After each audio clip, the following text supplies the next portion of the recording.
That too.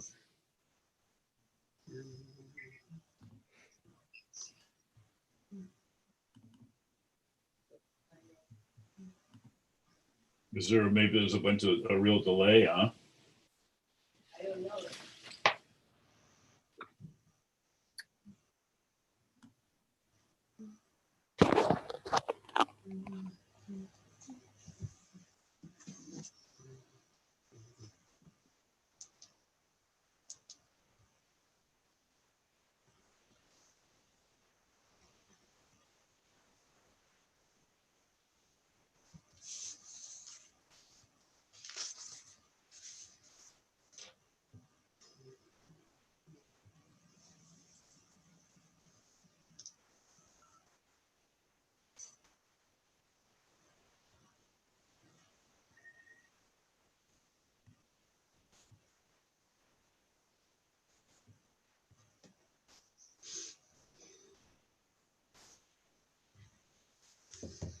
I'm going to give her one more minute. I wonder if she's having problems. Have you heard anything from her, Brian? I have not. No. She was just at Finance and Personnel, so. For those of you that are in the meeting, I just heard a few people wondering if there was a delay, and I just wanted to say that we're holding up a little bit, waiting for an Aldo.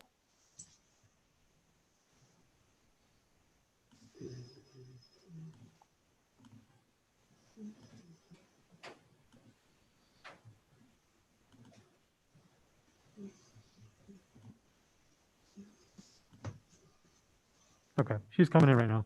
All right.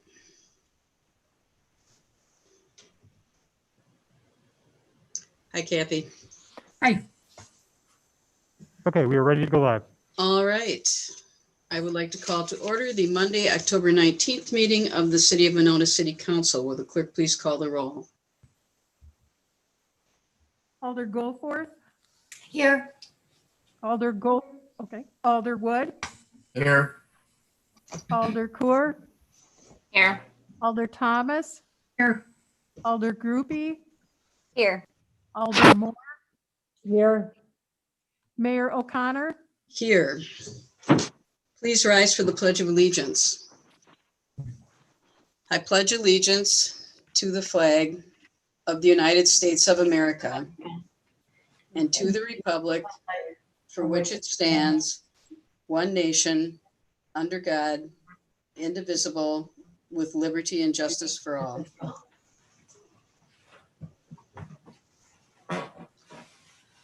All right, is there a motion to approve the minutes of the October 5th meeting? I'll move to approve. I'll second. Any corrections or additions? Hearing none, all in favor say aye. Aye. Aye. Opposed? Aye. Minutes are approved. We will move on to appearances. I have received forms from 7 or 8 people who would like to make statements. We'd appreciate if you could limit these to 3 minutes. And I just want to caution you that due to the rules of parliamentary procedure, the council will listen, but we will not be able to respond to questions or any of the statements. So I'm just going to read these off. We'll do the ones dealing with Toniawatha Trail first. I'll read them off in the order received. And when I call your name, if you could click your video on so we can see you. And Brian, would you be unmuting them or do they have to unmute themselves? It's going to be team effort, so I'll try to unmute them if I can. Okay. The first one, the only name I have is O, so I'm not sure what your name is, but you live on Lakeside Street in Madison.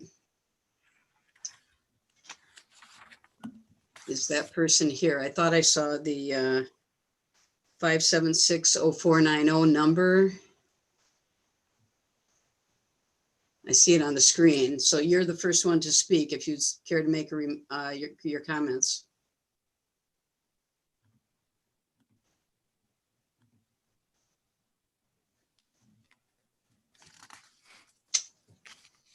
So this is 5760490. Right. This is Scott Kelly. Oh, hi, Cal. No, Hi, Scott. Okay. I don't know why it said oh, but I don't either. All right. Well, I think most of you have read my email, and I appreciate all the questions, comments, and conversations. I'll make a statement. When I first received the notice of the public from the Public Works on October the 8th, 3 points jumped out at me. One, there were exactly 11 days before the City Council would vote to change my property rights. That's not very long. Two, the RE in the letter, the regarding, said specifically parking restrictions on Toniawatha Trail from Winnequa Road to Winnequa Trail. However, when I read the body of the letter, it was clear that there were restrictions on both Toniawatha and Winnequa Trail. You know, these are just things that inherently jumped out at me and can create a little government mistrust, I think. Number three, the minutes from the last council meeting note the reason for these changes are due to significant bicycle and pedestrian traffic. So, not sure why solving or the solution to that problem created by significant bicycle traffic should be solved by restricting property rights of the taxpayers who live on the street. The logical solution would be to reduce this bicycle traffic on Toniawatha and Winnequa Trail. This should be easy to do, and I've suggested changing the Lake Loop route, but I understand that's not on tonight's agenda. I'd like to ask that you vote against these restrictions, not to postpone, but rather against the restrictions. Then let's work on rerouting the Lake Loop, and we can look forward to 2 years from now having a little construction or a lot of construction on Toniawatha, and then let's see what the trails look like at that point. Thank you. Thank you. One thing, just to explain, Scott, there were separate letters sent to Winnequa, residents of Winnequa Trail and Toniawatha Trail, which is, I think, what's causing the confusion. But so they were probably written a little differently, and that's the explanation for that. All Next right. up, I'm sorry. I appreciate that. Okay. Next up is Bob Larson, who would also like to speak about the Lake Loop issue. Mr. Larson, you're muted.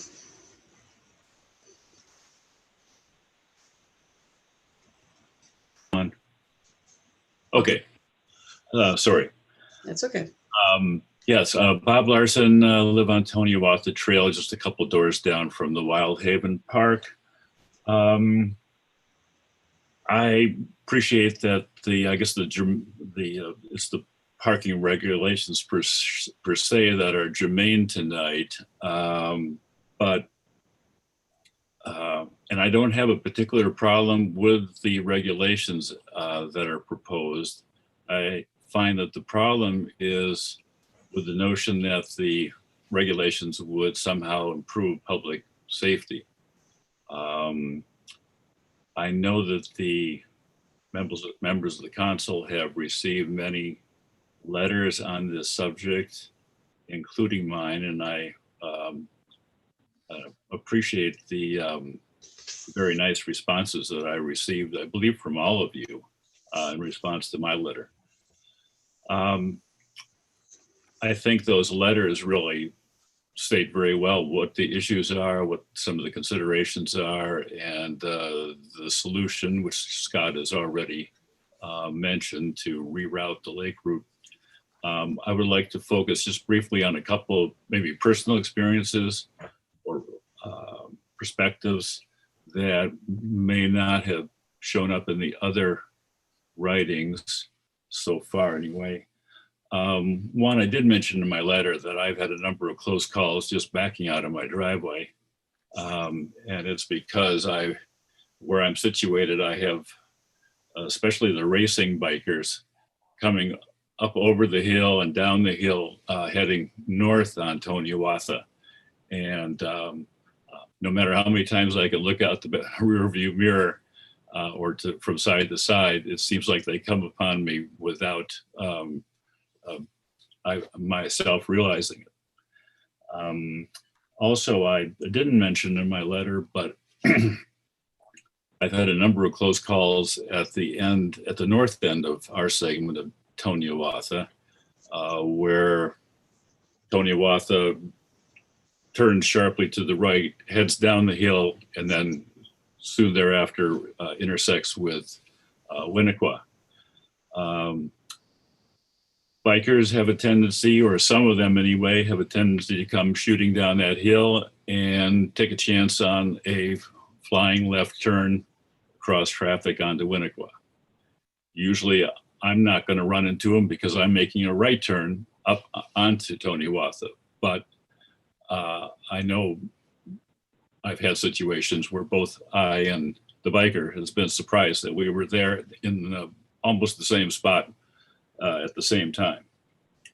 Also, it can be a problem when I am making a right turn onto that hill from Winnequa onto Toniawatha Trail, because I'll make the turn and there I'll find myself behind a couple of struggling bikers trying to get up that hill.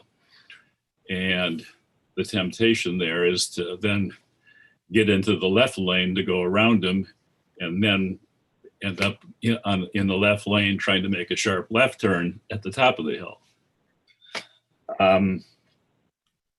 So I think when you think about the options from a safety point of view, from a bicycle point of view, it's the Winnequa Road route would be the safer situation. And also, if you think about pedestrian safety, there are a lot more people who walk on Toniawatha Trail than walk on Winnequa Trail, I will venture to say, in my experience. And I know people, well, my wife included, who love to walk on Toniawatha Trail, but avoid it at times this last summer when the bicycle traffic has been so bad that they feel uncomfortable on the street. So I think there's a pedestrian issue there on Toniawatha Trail that is certainly not as present as on Winnequa Trail, just by virtue of the volume of pedestrian traffic. The other point I just want to make is, in some of the correspondence, I saw the notion that, well, if you change the routing of the lake loop, it really won't make any difference because the bikers are still going to go up around on Toniawatha Trail. And the one thing I would say about that from my own personal experience is I like to walk not only on our segment of Toniawatha Trail, but also on the north segment up to the boat launch at the north end of the north segment of Toniawatha Trail. And I rarely see bicycles on that northern segment. Now, the only difference between the northern segment and the southern segment is the northern segment is not designated part of the Lake Loop bike trail. So I think, although there are going to be some who would continue to make whatever turns they want to on whatever streets they want to, the changing of the signage and the designation would have an impact, and it would, at the very least, spread out that traffic to some extent. I think those are the only things I wanted to say, in addition to all the things that have been written. I appreciate this opportunity to talk to you tonight. I realize maybe we're a little out of order, but I think it's certainly something that we can be thinking about now. And I'm asking the council to do what you can to make this change to switch the lake route, the lake loop to from Toniawatha to the Winnequa Road. Thank you for this opportunity. Thank you, Mr. Larson. Next up is Thomas and I'm not sure if I'm pronouncing this right, Wiltz? Is that correct? Waltz, like the Waltz? dance. Okay. Yeah. He would also like Um, to speak about the parking on Tony Watha and Winnequa Trails. Well, yeah. Also, I'd like to say thank you for the opportunity to speak before the council here. But yeah, basically on behalf of myself and some neighbors that I've been communicating with, I just want to give a brief statement of the opposition to the proposal. Basically, because talking together, we struggle to see the need for permanent year-round restrictions. I think it's hard to argue that it was appropriate for the time of COVID when there was increased foot traffic, increased bike traffic. It's hard to argue that one. I think if we wait and see come the spring, if things are done by then, you'll see a whole lot less traffic. So to make this restriction permanent at this time doesn't seem realistic or appropriate. If you travel the stretch of Tony Watha, there's varying widths of the road there. On my block, the 5500 block, it's quite wide. And the narrower widths already do have parking restrictions, appropriately so, because it seems a little bit more crammed. So I think, in my opinion, the setup the way it is now seems sufficient. On my stretch of road, it's very rare that you'll see cars parked across the street from each other, creating just a narrow path in between the two cars. I thought I kind of had to laugh when I saw the only picture included on the ordinance proposal is of construction vehicles parked side by side on either side of the road. The frequency that you see that is quite rare. I hardly ever see that. So the fact that that was the picture, I think that kind of gave a false idea of how frequently something like that happens. But yeah, I think that my section of the road feels quite safe the way that it is and the way that it has been, before the increased foot traffic. Regarding snow, when it does snow, you'll find a lot of people on my block, they park in their driveways because they want their section to be plowed. And in addition to that, snow emergencies, I think, would help solve that issue too. Leaf and brush collection only happens, very infrequently, only, a month or so during the whole year that we'd have to deal with the leaves. So I guess my suggestion would be to wait and see, and at the very most, if there are going to be restrictions, maybe make them seasonal. If it's May through November, that covers the safety of the pedestrians. It also covers the leaf and brush collection. And then the snow emergency would cover the winter time. Yep. So that's all I have to say about that. And thanks again for all of your responses to my letter and my input. Thank you very much. Next up is Jeff Hins, who would like to speak both about Stonebridge Park and the proposed parking restrictions.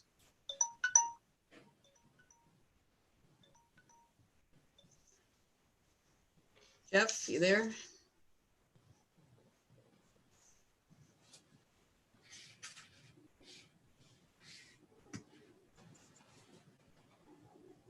He was at one point. Yeah, I did see him. There he is. Jeff, you're up. Thank you. Seeing that we've been talking about the parking on Tony Watha Trail, I'll start with that before talking about the Stonebridge Park.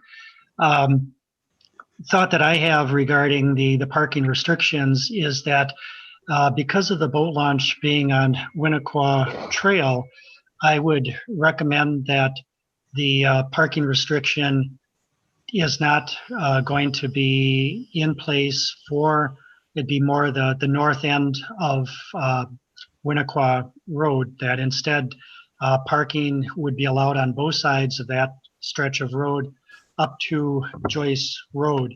And that would allow for parking for people who are using the boat launch. And during the summer, it does get crowded and a person does have to drive a bit of a distance sometimes to be able to find a parking spot. And my last comment about the parking on Tony Watha, I think that Bob Larson made a good point regarding the limited biking that he's observed on the north end of Toniawatha. When I'm walking, I have really noticed the same, that when you're on that north stretch of Toniawatha Trail, there isn't a lot of bike traffic there, and that is not part of the designated trail. So I think that is something to consider.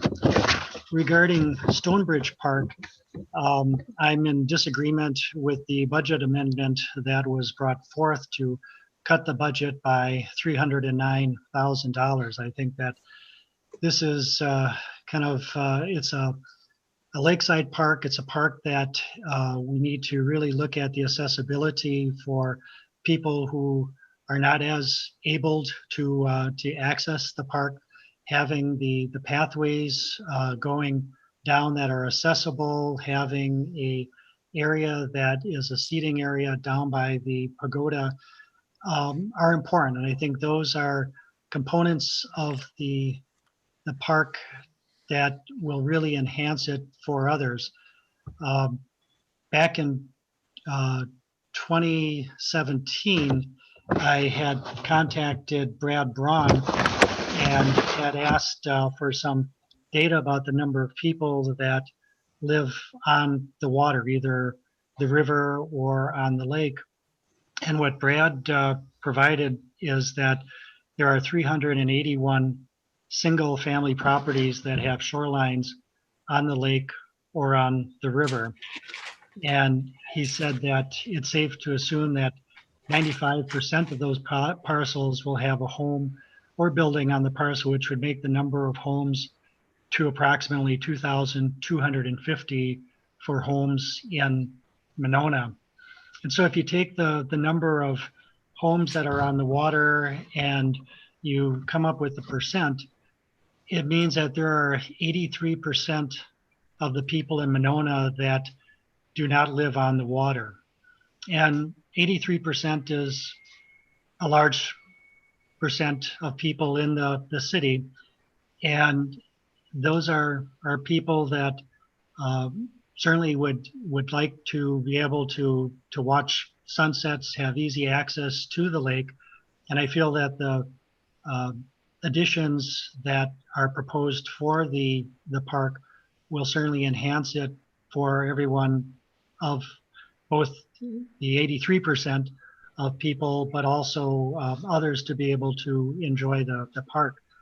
So I would recommend that the full budget, the $335,000, be put back into the budget, that the components that were discussed at public meetings, that were talked at the park board, should be all incorporated into the park to be able to make this a enhanced, accessible park for the people of Monona to enjoy. Thank you. Thank you, Jeff. Next, we will hear from Mike Dwyer, who also is speaking about the proposed parking restrictions. Mr. Dwyer, are you here?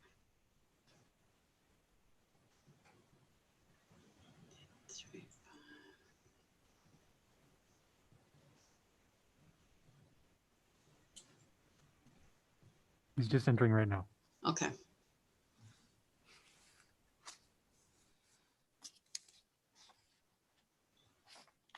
You have these forms for me, don't you? Okay, thank you. You getting most of them.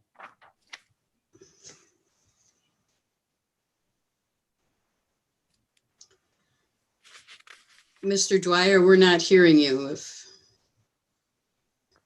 I assume that's him in the white shirt, Brian? Okay, Connecting to audio. Yep. okay.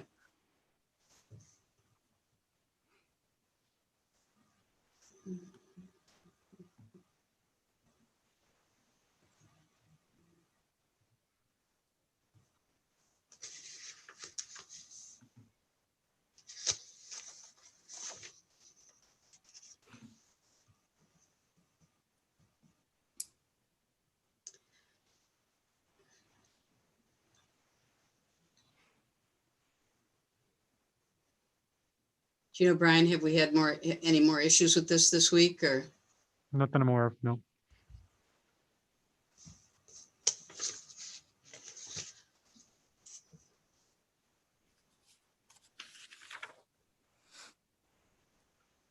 Would you suggest he close out and then come back in? Yeah, I'd try that. And we could move to the next speaker and then come back to him once Okay. he's able to get his audio. Mr. Dwyer, I don't know if you can hear me, but could you try closing out of Zoom and then reconnecting, and we'll see if your audio connects then? And we'll go on to the next speaker and then you can speak after him.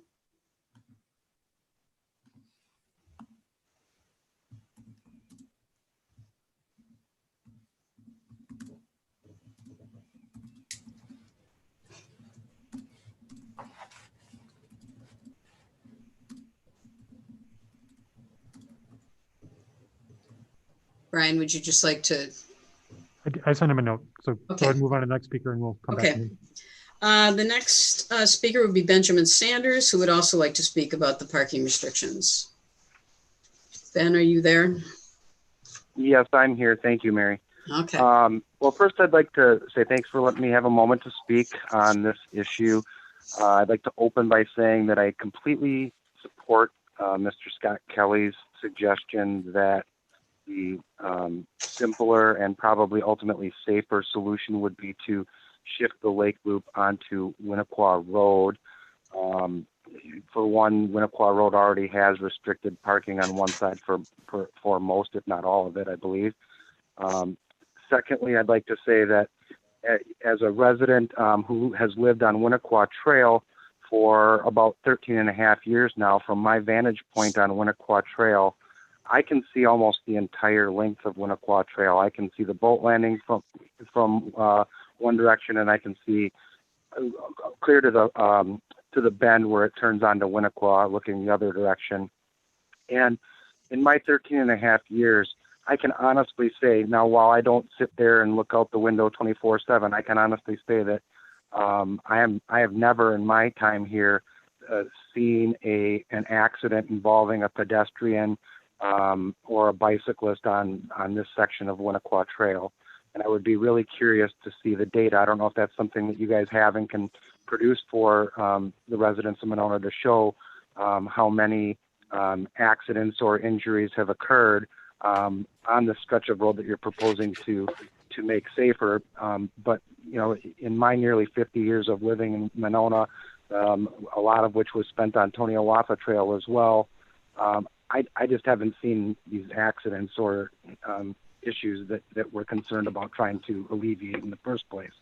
That being said, the reason that I chose the current residence that I live in, like I'm sure so many others, is because I wanted to live in Monona, and I wanted to live in this particular section of Monona, which I find highly desirable. I am a person who likes to recreate, like so many other people in Monona, in particular boating and RVing or using a camper, which is a reason why I chose this particular location, its proximity to the boat landing. And then also it had no parking restrictions on my side of the road, so that if I wanted to take a camping trip and I needed to plug in my camper in the 24 hours leading up to the trip to get the refrigerator cooled down, I could do so. By restricting parking on my side of Winnequa Trail, it eliminates the ability for people like myself to be able to utilize their property as was intended when we purchased it many years ago. Because I'm assuming you wouldn't want me running an extension cord across the street to the other side to charge things that would need to be taken care of on the camper.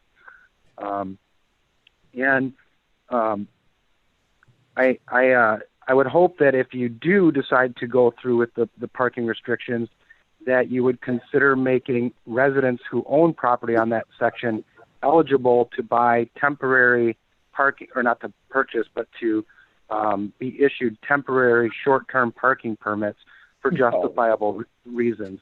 For example, I'm going on a week-long camping trip. I need to, have access to my camper and be able to charge it up and things without causing issues for vehicles or bikers or walkers by having an extension cord running across the street.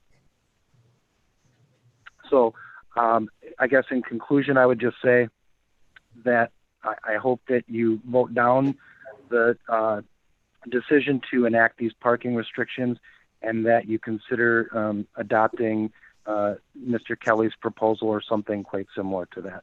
And I appreciate you giving me some time today. Thank you. We're back to Mr. Dwyer. Still having audio issues at the moment, so let's move on Okay. to the next speaker as we. Then we'll move on to Shay McElwain.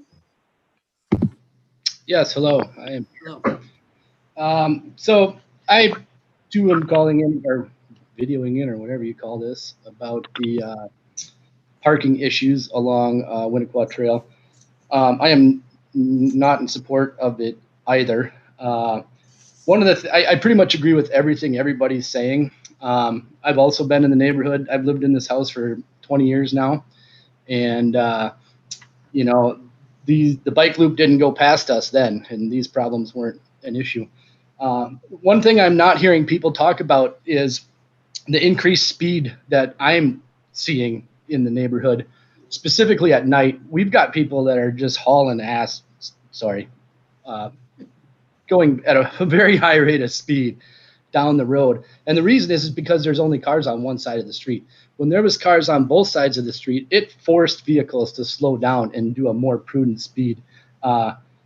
Some of the people, it's a resident problem. Some of the people that are doing this excessive speed live in the neighborhood. I'm not going to bring it up, but you know, they're basically driving souped up cars with loud exhausts, and they're coming by, revving them up, you know, and this wasn't an issue when we had parking on both sides of the streets. So I'm in agreement with everything else that everybody's saying, but I wanted to add that speed issue in there. And it's really usually at night because the bikers, you know, it's dead at night.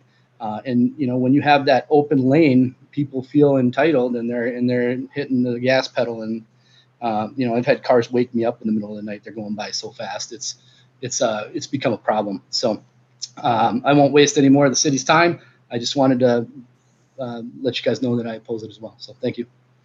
Thank you very much. Okay, we now Mr. have- Dwyer, it looks like your audio problem has been taken care of. So if you'd like to speak.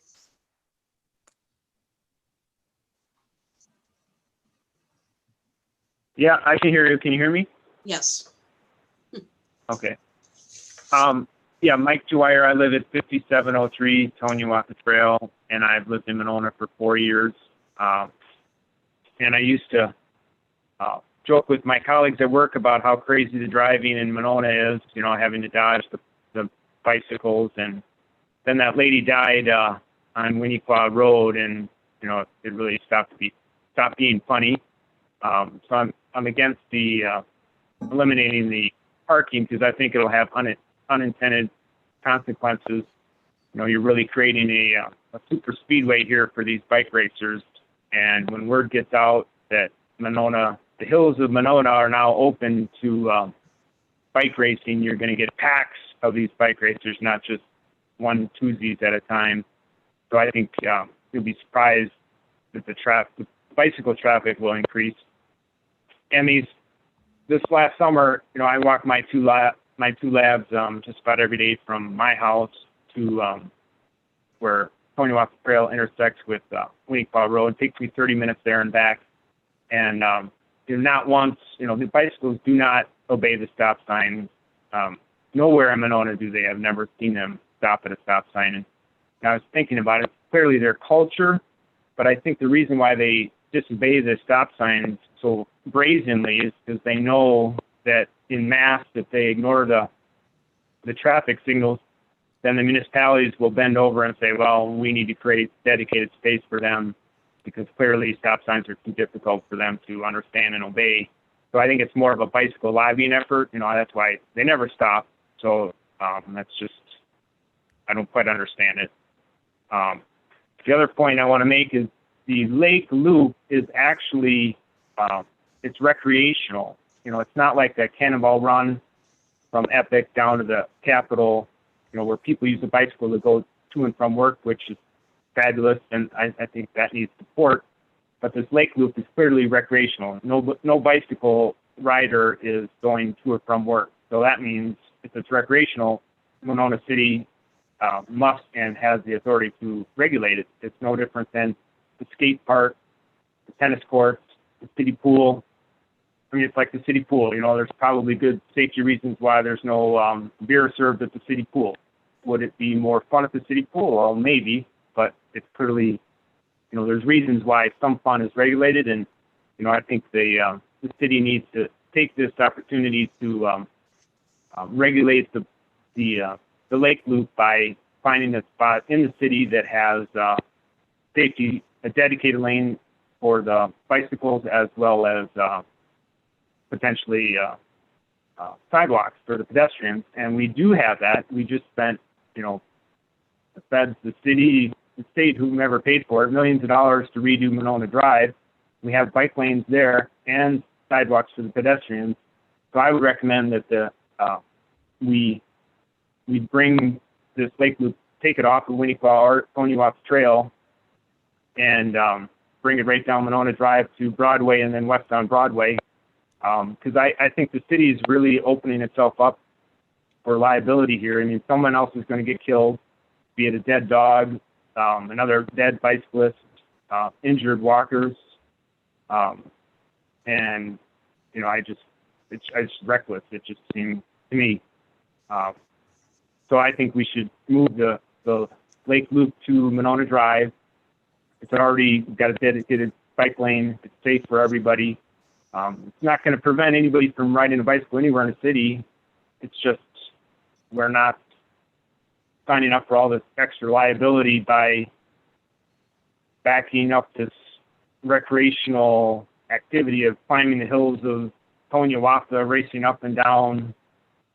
I mean, it's nuts. I mean, I did see my first Wipeout. There's some people wrote that they haven't seen Wipeouts. I just saw my first one where Toniawatha Trail intersects with Winnequa Trail, driving home from work, and there's a bunch of people surrounded by this bicyclist sitting in the front yard of someone on the south side,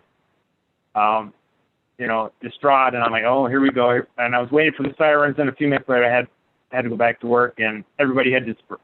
So it was obviously not a serious injury, but that intersection is just not, it's just absolutely white knuckle time for motorists to go through there. So I'm glad that the city's talking about this, because I've lived here for 4 years, and I kind of thought we had no choice. But I think we do. It's recreational. The city needs to regulate it to make it safe, prevent any future death or injury. Thank you for your time. Thank you, Mr. Dwyer. That's everyone who's registered to speak on this issue. We do have one more speaker. Madam Mayor, sorry, I had one more. Miss Tanya Hamilton Espet. Oh, okay. Tanya? Yeah. Can you hear me? Yes. Okay. I'm Tanya. I live on Winnequa Trail. So I'm addressing the letter that I received, which was talking about the parking ban. It sounds like a lot of the speakers are discussing the bicycle situation, but I have a couple of observations that I think are important about the parking ban on Winnequa Trail, which I do not agree should be a permanent parking ban. The first reason for that is at the end of the street, as has been said, as Jeff actually mentioned, we've got the boat launch. And what's happening right now is the boat parking is competing with the car parking. So the boat launch that was just redone last year, in my opinion, I've just not seen as many boats going in and out of there, because I see them driving up and down the street trying to find parking, and they can't park there. I live on the side of the street where the parking is currently allowed. And in front of my house, if you're in a truck, you can see all the way down the street to the boat launch, so you can relatively safely park. And I think it's in the best interest of the public to have as many trailers and boats parked on our street in our area as we can, just to utilize the boat launch the way that it should. And it also, if they can't park on our street, it's going to put pressure on other boat launches. And we just have not seen the traffic of the boats, because simply they just can't find a place to park. So I think that is, I would hope that goes against the interest of the city to not have the boat launch utilized, because it is a historic boat launch, and I think we want people to be here. The other aspect of this, so that I think is important, this has been mentioned before, the aspect of speeding. I want to give a couple of reasons why I think that, because I've seen some unbelievable speeding, and it isn't just at night. We've seen speeding in the middle of the day. We've seen it at nighttime. We've seen it at nighttime. We've seen it far at nighttime. We've seen it all day long. And there are three things about Winnequa. Prior to moving to Monona about 5 years ago, I worked in community service and public service. I worked in urban planning and things that dealt with traffic calming and parking and all sorts of zoning issues. So there are some things that we had on Winnequa Trail intrinsically that were traffic calming that we now don't have because we have opened up that lane. The first thing that we did have that is a traffic calming strategy is to narrow the lane. And once we widen the lane, that immediately spells to drivers that they can see all the way down the street and they can gun it. So with the narrower lane, which we already did have, that slowed the traffic down. The other thing that it did, having traffic on both sides, parking on both sides of the street, was it created what's called visual interrupters. So you can't exactly, it creates uncomfortability for the driver who really can't see down the street all that well, and they tend not to go as quickly. And then the other thing that we have on the trail has been what are called pinch points. And I can send if anyone on council is interested, I can send a document about this because some of it is really fascinating. Pinch points are where you're driving down the street and the traffic there is parking maybe on both sides. It's so goes out into the street. Maybe it's a boat or something else where traffic actually meets head on and one has to go off to the side of the road a little for the other one to go back. The reason I bring all these points up is that in my 15 years of dealing with these sorts of zoning and community issues, Winnequa Trail has something I have never ever seen in my life. And it requires traffic to go as slowly as possible. And that is that we have traffic on Winnequa Trail that travels in reverse. All of the boat traffic, all of the trailers, from my house down to the boat launch, for example, and there are 2 boat launch spaces, it is traveling in reverse, house after house after house after house after house after house. I'm 8 houses away from the boat launch. We must get the traffic to travel as slowly as possible. And right now it is traveling fast because we've opened the lane up. So I do not recommend that we make this a permanent change. I think that what we did have actually was the best strategy for a street where we've got traffic, boat traffic that we want them to utilize a boat and they're traveling in reverse. I think that we've already seen negative changes that have happened on the street as a result of the parking ban. And I think that making those permanent is only going to make it worse. In terms of the bike traffic, I do agree the fastest thing on Winnequa Road or on Winnequa Trail are the bikes that fly down, actually past Mike's house, fly down Taniwatha and make a blind left turn onto Winnequa Trail. And then I would say the bookend of that, the same on Winnequa Road, which has also been mentioned. I think those are completely separate issues that you guys need to deal with separately, in my opinion. Those are traffic calming issues to deal with respect to the bicycle traffic warnings, or I don't know what sort of traffic initiatives you should take in that regard, but this is not the solution to it sounds to me like the problem that it appears to be trying to identify, which is the bicycle issue. Winnequa Trail does not generally have a bicycle issue. We haven't had accidents. We should have accidents every hour on the hour because we have traffic traveling in reverse. There's no best practice for this, but it doesn't happen because everybody goes so slowly. Everyone's a little uncomfortable driving on the street because everything but a marching band is driving on this street. I mean, it is not my road. It's mine plus yours and the bikes and the dog walks and the strollers and the trailers.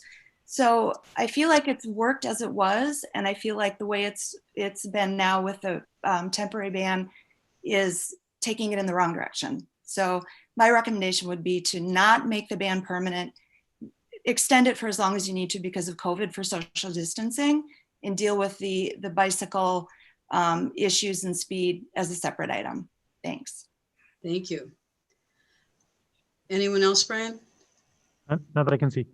Okay, we do have one other person who would like to speak about a totally different issue. So I'm just going to, I know in the packet tonight, there were included quite a few of the emails we've received up through last Thursday, I think.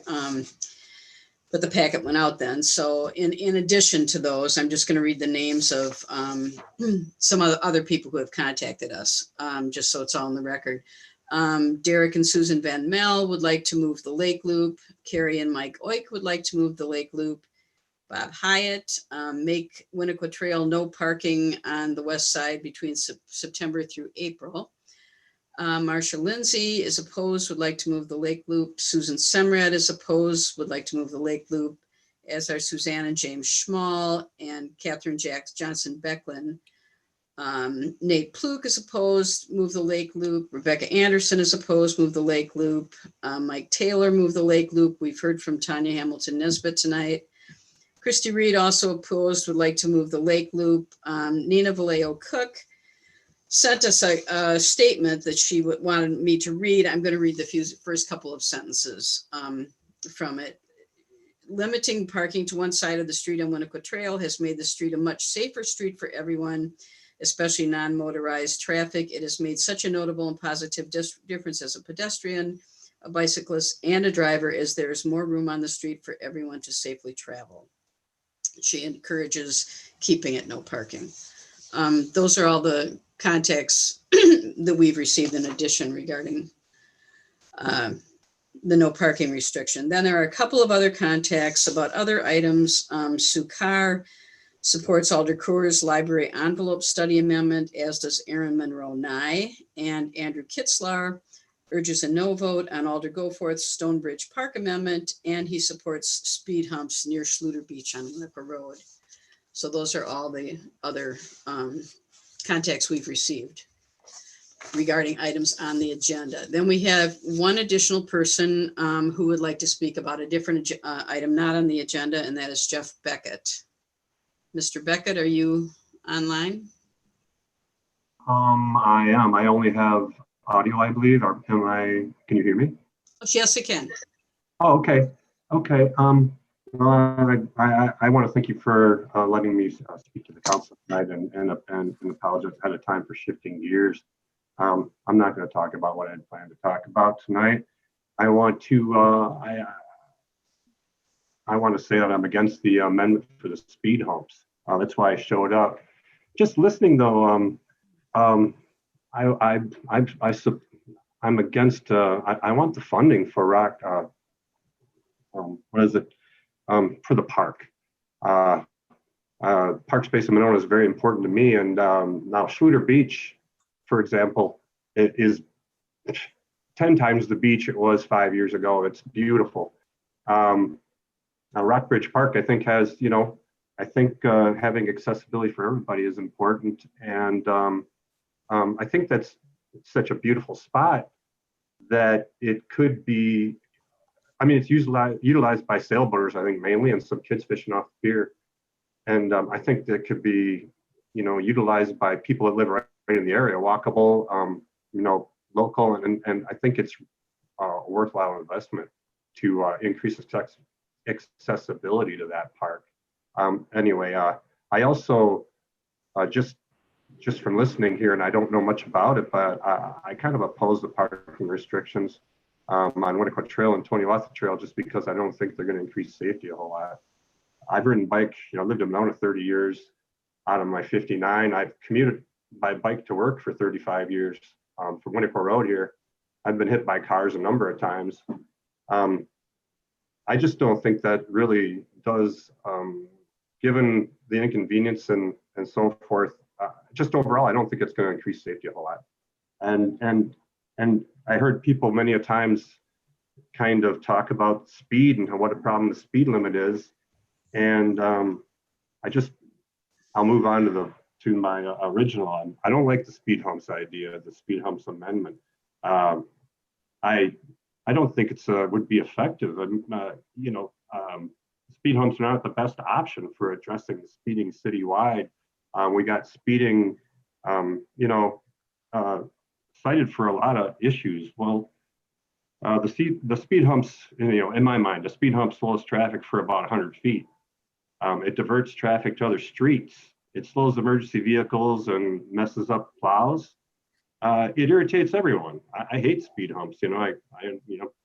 I think a much better approach would be just strict enforcement of speed limits and crosswalks.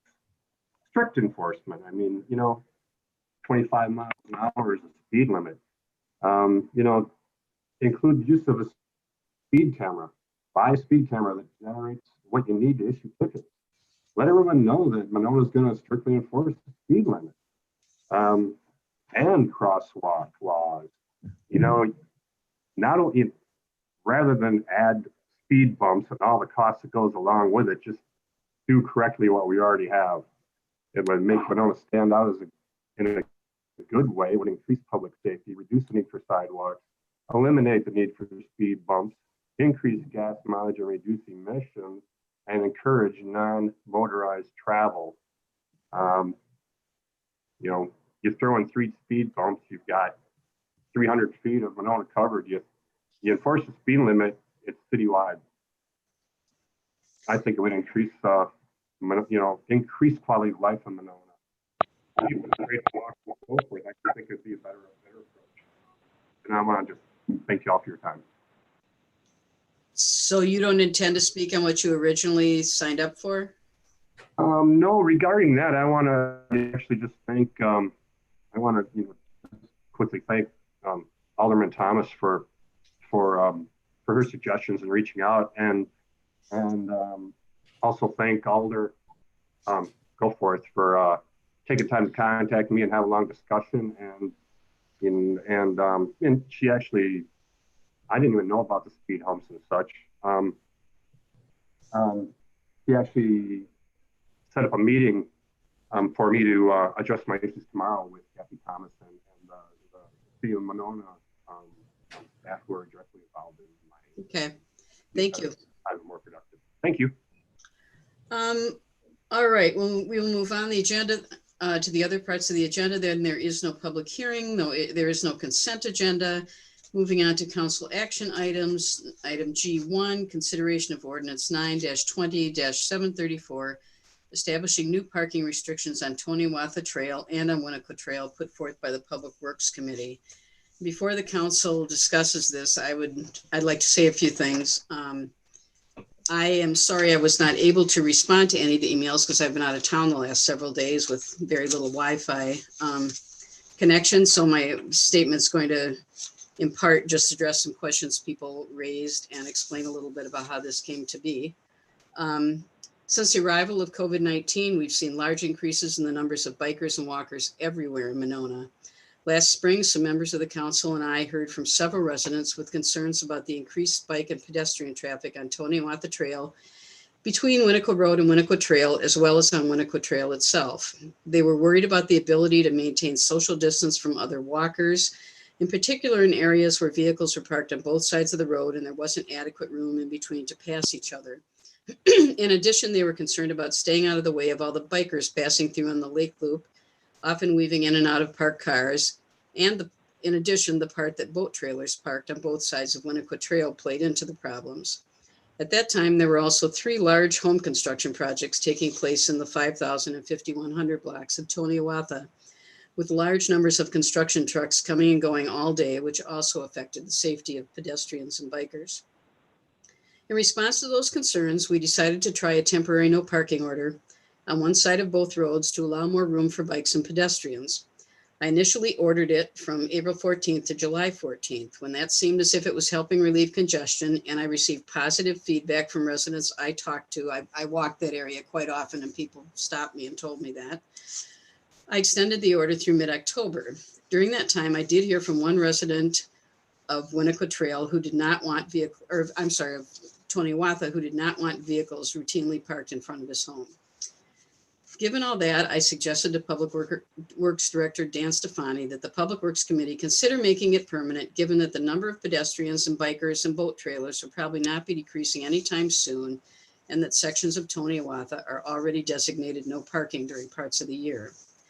Public Works approved the change and it came to council in September for approval.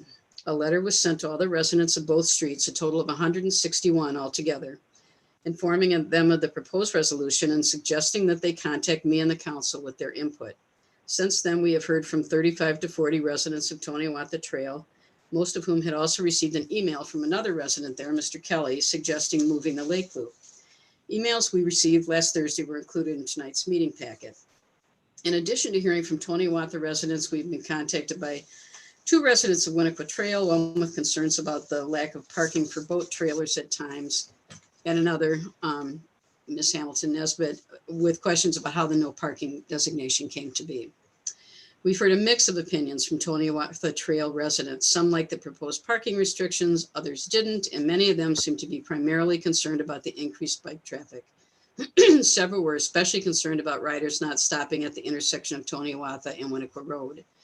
I did ask Public Works to put a flashing light on the stop sign there earlier this summer and trim the brush around it and the corner across the street, but that hasn't helped completely solve the problem. I know people are still going right through that, and it's a miracle no one's been killed.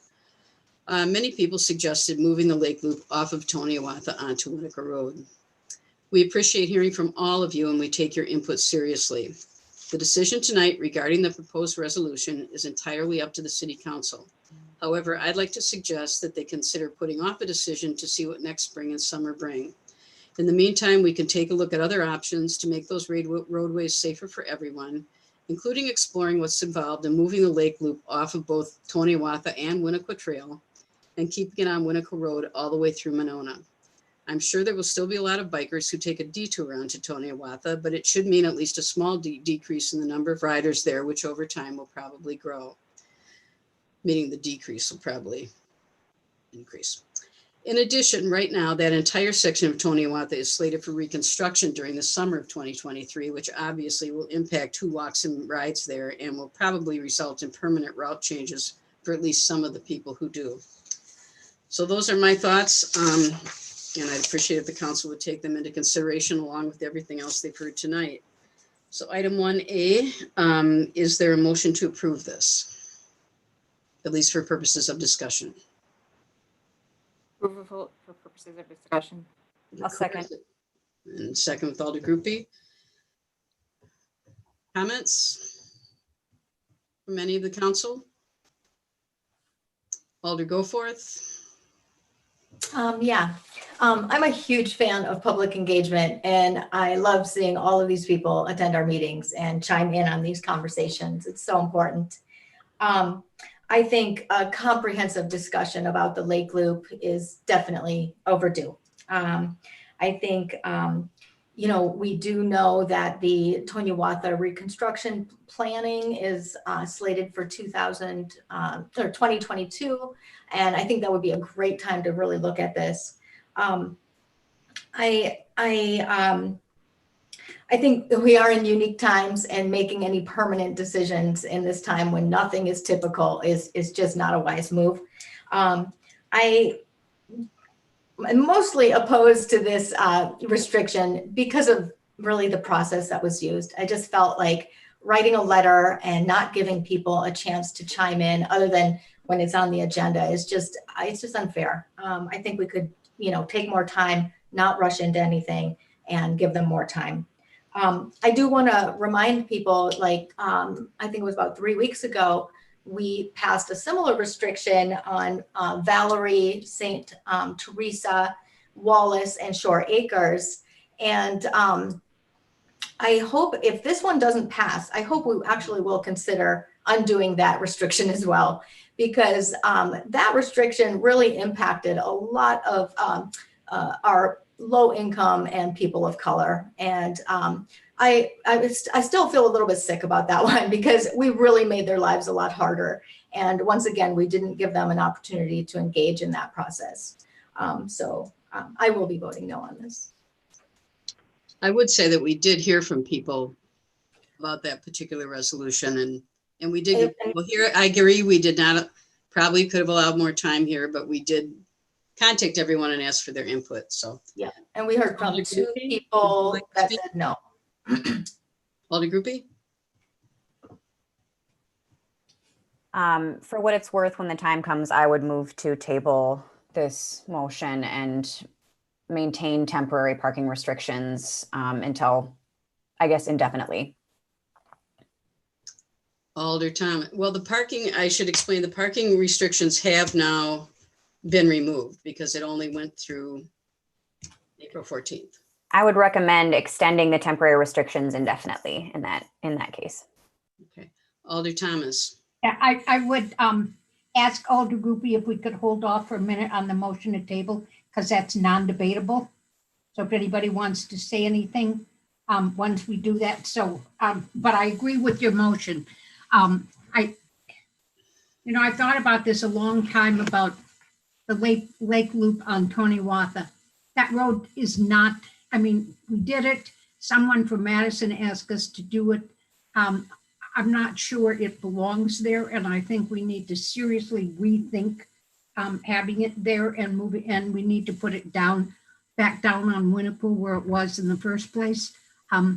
If we do that, I don't know that we need to restrict the parking. And I think the issues there are different than the other issues because there were some service issues on some of the other parking issues where there is not a service issue, as I understand it, from public service or public works being able to do the leaf pickup and the vacuuming and the snow. They can still do that. That's not an issue for them on Toniwatha. I think it was on some of the other ones where we've recently restricted it. So I agree that we should not pass this ordinance and that we need to look at the lake where we have the Lake Loop. Anyone else? Alder Moore?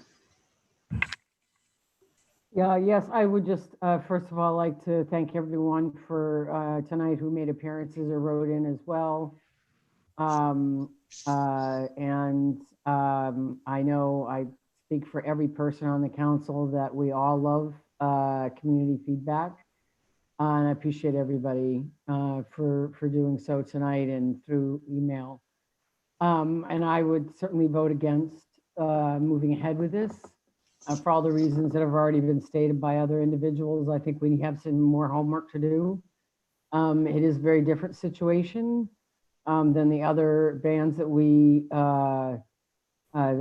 passed a few weeks ago, in that those very much included concerns around snow removal and leaf removal and a variety of other things that's really not as applicable here. We're talking about an entirely different scenario, but nonetheless, I encourage a vote against the resolution as proposed.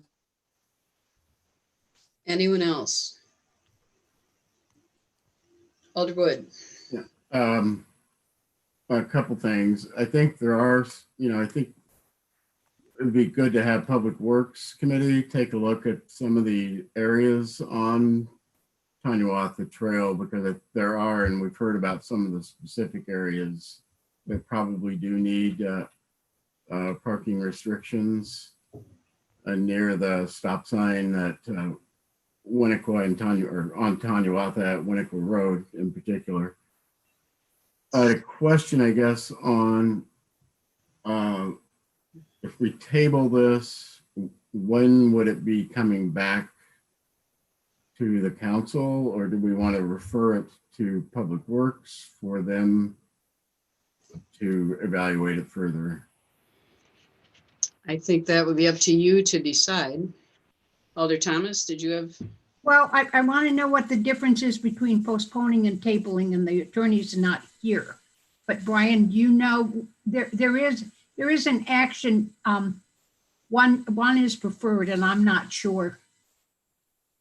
Postponing is the preferred one. Postponing to a date certain, so you would establish a date by which this would come back to council review, or alternatively, as Alder Wood suggested, referring it back to committee for review would be the other option.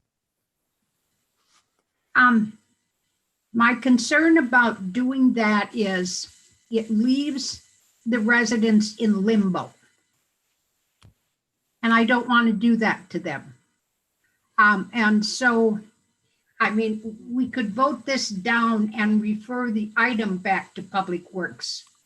And That's I think that will, then they don't have to keep watching about this. And if we do something, I mean, we can let them know if we're going to do something with Public Works. But if we think this is a bad idea at the moment and that there are other options that we need to explore, we can vote it down and refer it to Public Works. Does that make sense? I procedurally would concur with Alder Thomas's suggestion. And we are already exploring what's involved in moving the Lake Loop off of Toniwatha. So anyone else have? Alder Groupie has a hand up. Alder Groupie, sorry. I would just offer that if the current parking restrictions are expiring and we believe that they have been useful enough that we would want them to be permanently established, then I think we should have a solution in place for some period of time while we are exploring alternate options for the Lake Loop and or restrictions and other measures with the Public Works Committee. Although in the wintertime, it's not an issue. Yeah, my intention was always with the temporary one to just do it through the October 15th date.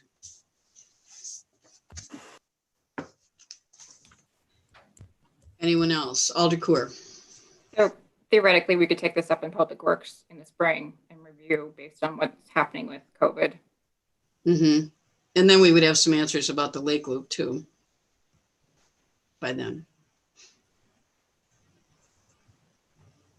And I will say that Public Works is already looking at the problem intersections with Toniwatha and Winnequa Trail.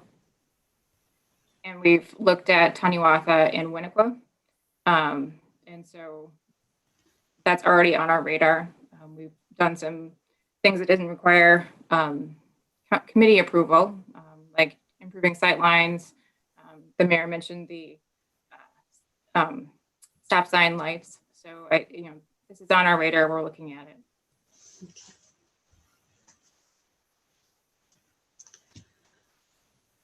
So anyone else have anything? Alder Thomas? So do you want us to make, we could make a motion to refer something to Public Works, but I'm not sure what we would refer.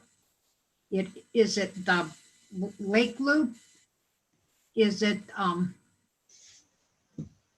mean, if you take the Lake Loop off, you don't have a problem with the parking, I assume. I would recommend that you refer to committee two things. One, investigation of the Lake Loop location and the city's ability to relocate it, and two, general parking concerns and design strategies along that corridor. Okay, so I will move that. Well, we have a motion on the floor now. Do you want, you could vote that down and then make a new motion. Is that correct, Brian? That would be my recommendation, yes. So we have Alder Groupie's motion, which I interrupted. So we need to deal with that first. I think, first of all, so we I have said, the original motion that's on the agenda. I did not make an official motion. I said when the time is right, that would be my suggestion, but I did not make a formal motion. Okay, so we'll vote this down and then make the motion to refer? Yes. Okay, call a question. Anybody else have anything else? Okay, all in favor of the resolution, say aye.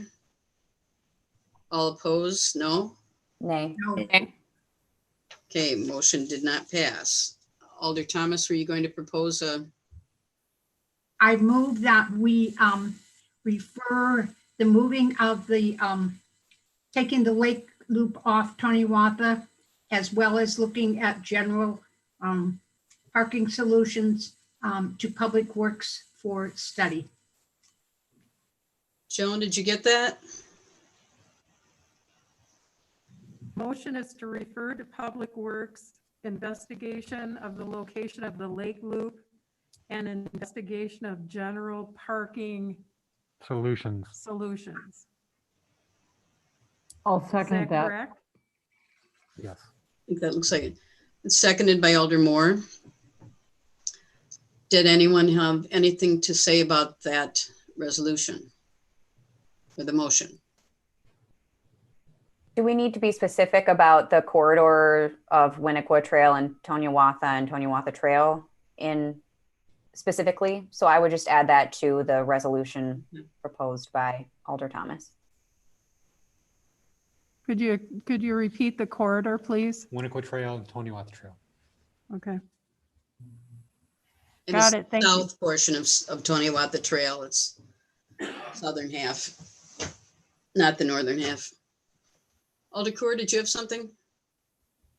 I in support of this change and referring it back to Public Works. But I also wanted to step back a moment and explain that this is the normal process. This is how this is supposed to work.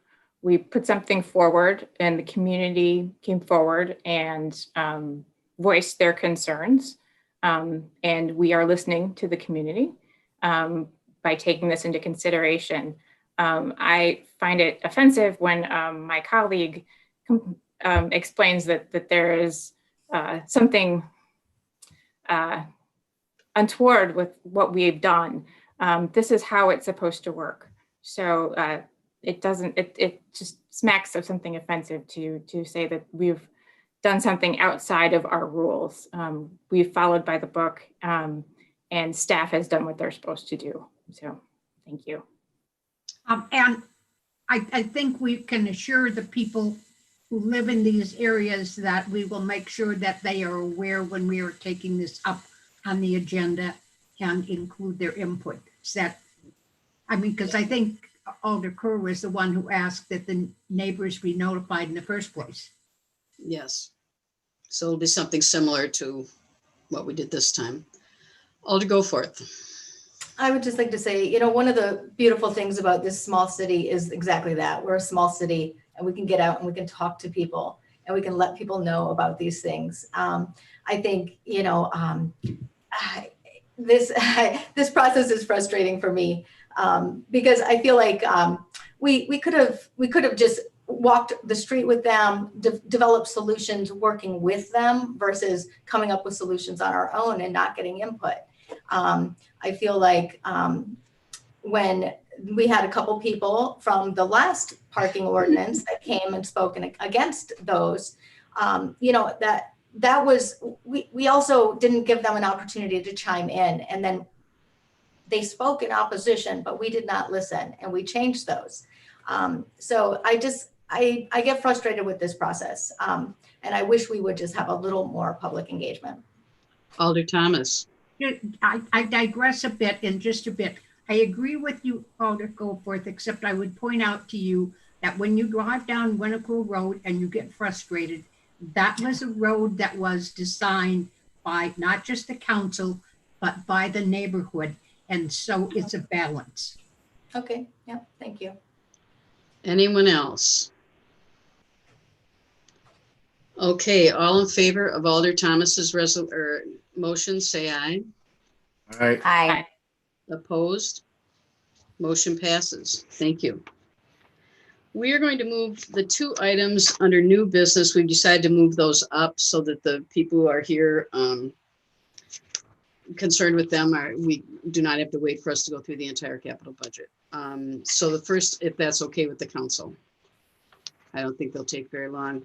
Item 2A under new business, consideration of ordinance 10-20-735, extending approval of liquor establishment patios on a temporary basis put forth by the Plan Commission. And is Doug Plowman going to speak to that? Yes, I can take that, and I see that the chair of MESBR is here as well. I believe on the call, so he can chime in as well. Okay. So this came to Plan Commission last week. It was a request, effectively building upon the ordinance that was passed earlier this year by council for the outdoor dining, streetery, relaxation of those standards.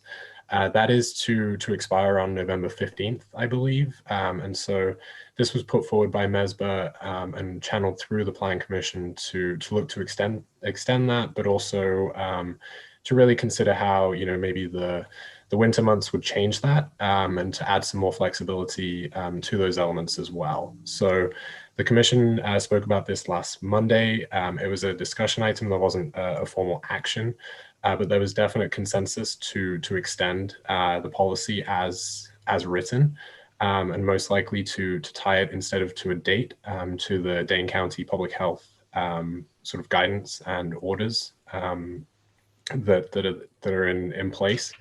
Additionally, there was some discussion about pickup, drop off, delivery driver, parking, and things that could be done on the site that would not require Plan Commission review. I think consensus was definitely in support of that as well, recognizing it would be a temporary feature, but just trying to sort of defer to staff review of these items. There was discussion of things like sort of makeshift drive-throughs, pickup areas, small signage, things like that. So there was general support, and I think that that's been incorporated into the proposed ordinance that is before you now. But generally, there was a healthy discussion, but certainly a lot of support for bringing this forward and trying to do our bit to help the restaurants in this tough time. Devin, did you want to add anything? I can, thank you. I apologize for my appearance. I'm getting ready for story time, so I'm limited here. But I really just kind of brought this to Mr. Plowman's attention because according to some of the surveys from the tourism department and some reports that have come from the state, it expected that about 40% of the restaurants in Wisconsin overall may potentially close this winter. So really just looking to do anything that we can do to mitigate that in the immediate area at the very least, where we have the ability to do so. So any of these ideas that may help. I've spoken to a lot of the restaurant owners in the area, both in Monona and in Madison, about things that will work for them individually and collectively. And this list was sort of that pared down version of that. So anything we can do to help them survive the coming months when they're not able to use their regular patios is very much appreciated by the council, or by us for the council to do. Alder Thomas. I just have a comment for Doug and for Devin. I was at a restaurant recently and they didn't have heaters, and they said that they cannot get the outdoor heaters. So if anybody has outdoor heaters that they're willing to loan to restaurants. I mean, I was at Buck and Honey's, for example, and they had to cancel it because they can't get the heaters. So if anybody has access or knows where you can find them, I think that would also help the restaurants. Hey, sorry if I don't mind chiming in here, Kathy. One of the things that I've found a success for us, sorry, this is Jay Clemens, Mr. Bruce Taphouse. We've actually gone to Facebook Marketplace and found a couple of additional heaters on there that we're going to try and utilize out on the patio, as well as some of the ones that we already have. So that might be a suggestion for them, and I can always reach out to them as well. Okay, well, Tom Anderson at Buck and Honey's is one of the ones that told me they can't get them for their patio. Yeah, I mean, all of the city, or pretty much everything all over the Menards and all that sold out in a hurry, but the place where I found a little bit of success is finding some on Facebook Marketplace, so I can reach out to them and let them know. Thank you, Jay. Any of the council have any other questions about this? Okay, the next item is, yes? I just had a comment. All to go forth. Yeah, I just wanted to comment and commend you on your advocacy on the efforts on behalf of the business community, Devin. I appreciate that. Thank you. Okay. And Mayor, just Anything a else? procedural note, the second read for this item would be on our first meeting, Monday, November 2nd, would be when the council would presumably adopt this ordinance. Okay. Jeremy McMullen had his hand raised. Jeremy, did you have something to say? Jeremy's the new Yes, Mayor. fire chief. Just a quick comment as the fire chief, and I also appreciate what the Eastside Businessmen and you folks have been doing for everybody. Just be careful when it comes to those heaters. I was just at Buck and Honey's this week, and they're storing the propane cylinders inside. Make sure to stress that with their members. They cannot have those inside, whether they're empty or full. They can't store them inside the building. No restaurant, no bar, no tavern, they can't have them inside the building. So we found 2 so far this week. I'm sure we're going to find more because of the patio heaters. But if you could stress through your members as well to make sure they're stored outside, I would I appreciate it. definitely will. Yes. Good to know. Thank you. Jennifer Aldercourt. If the new fire chief has some time, I know he's pretty busy, but if he could put together some bullet points for businesses that kind of outlines our requirements for safety for this particular issue, I think the city could probably put that out on its social media and make sure that the business community gets that, so that we can make sure we keep everyone safe. I'd be happy to. I'll have a draft out to everybody by tomorrow. Thank you so much. Good suggestion. Thank you. Anyone else? Okay, then we will move on to the next item, B, consideration of resolution 20-10-2445, requesting exemption from the county library tax put forth by the library director. Brian, would you like to explain this? Can you hear me? Yep.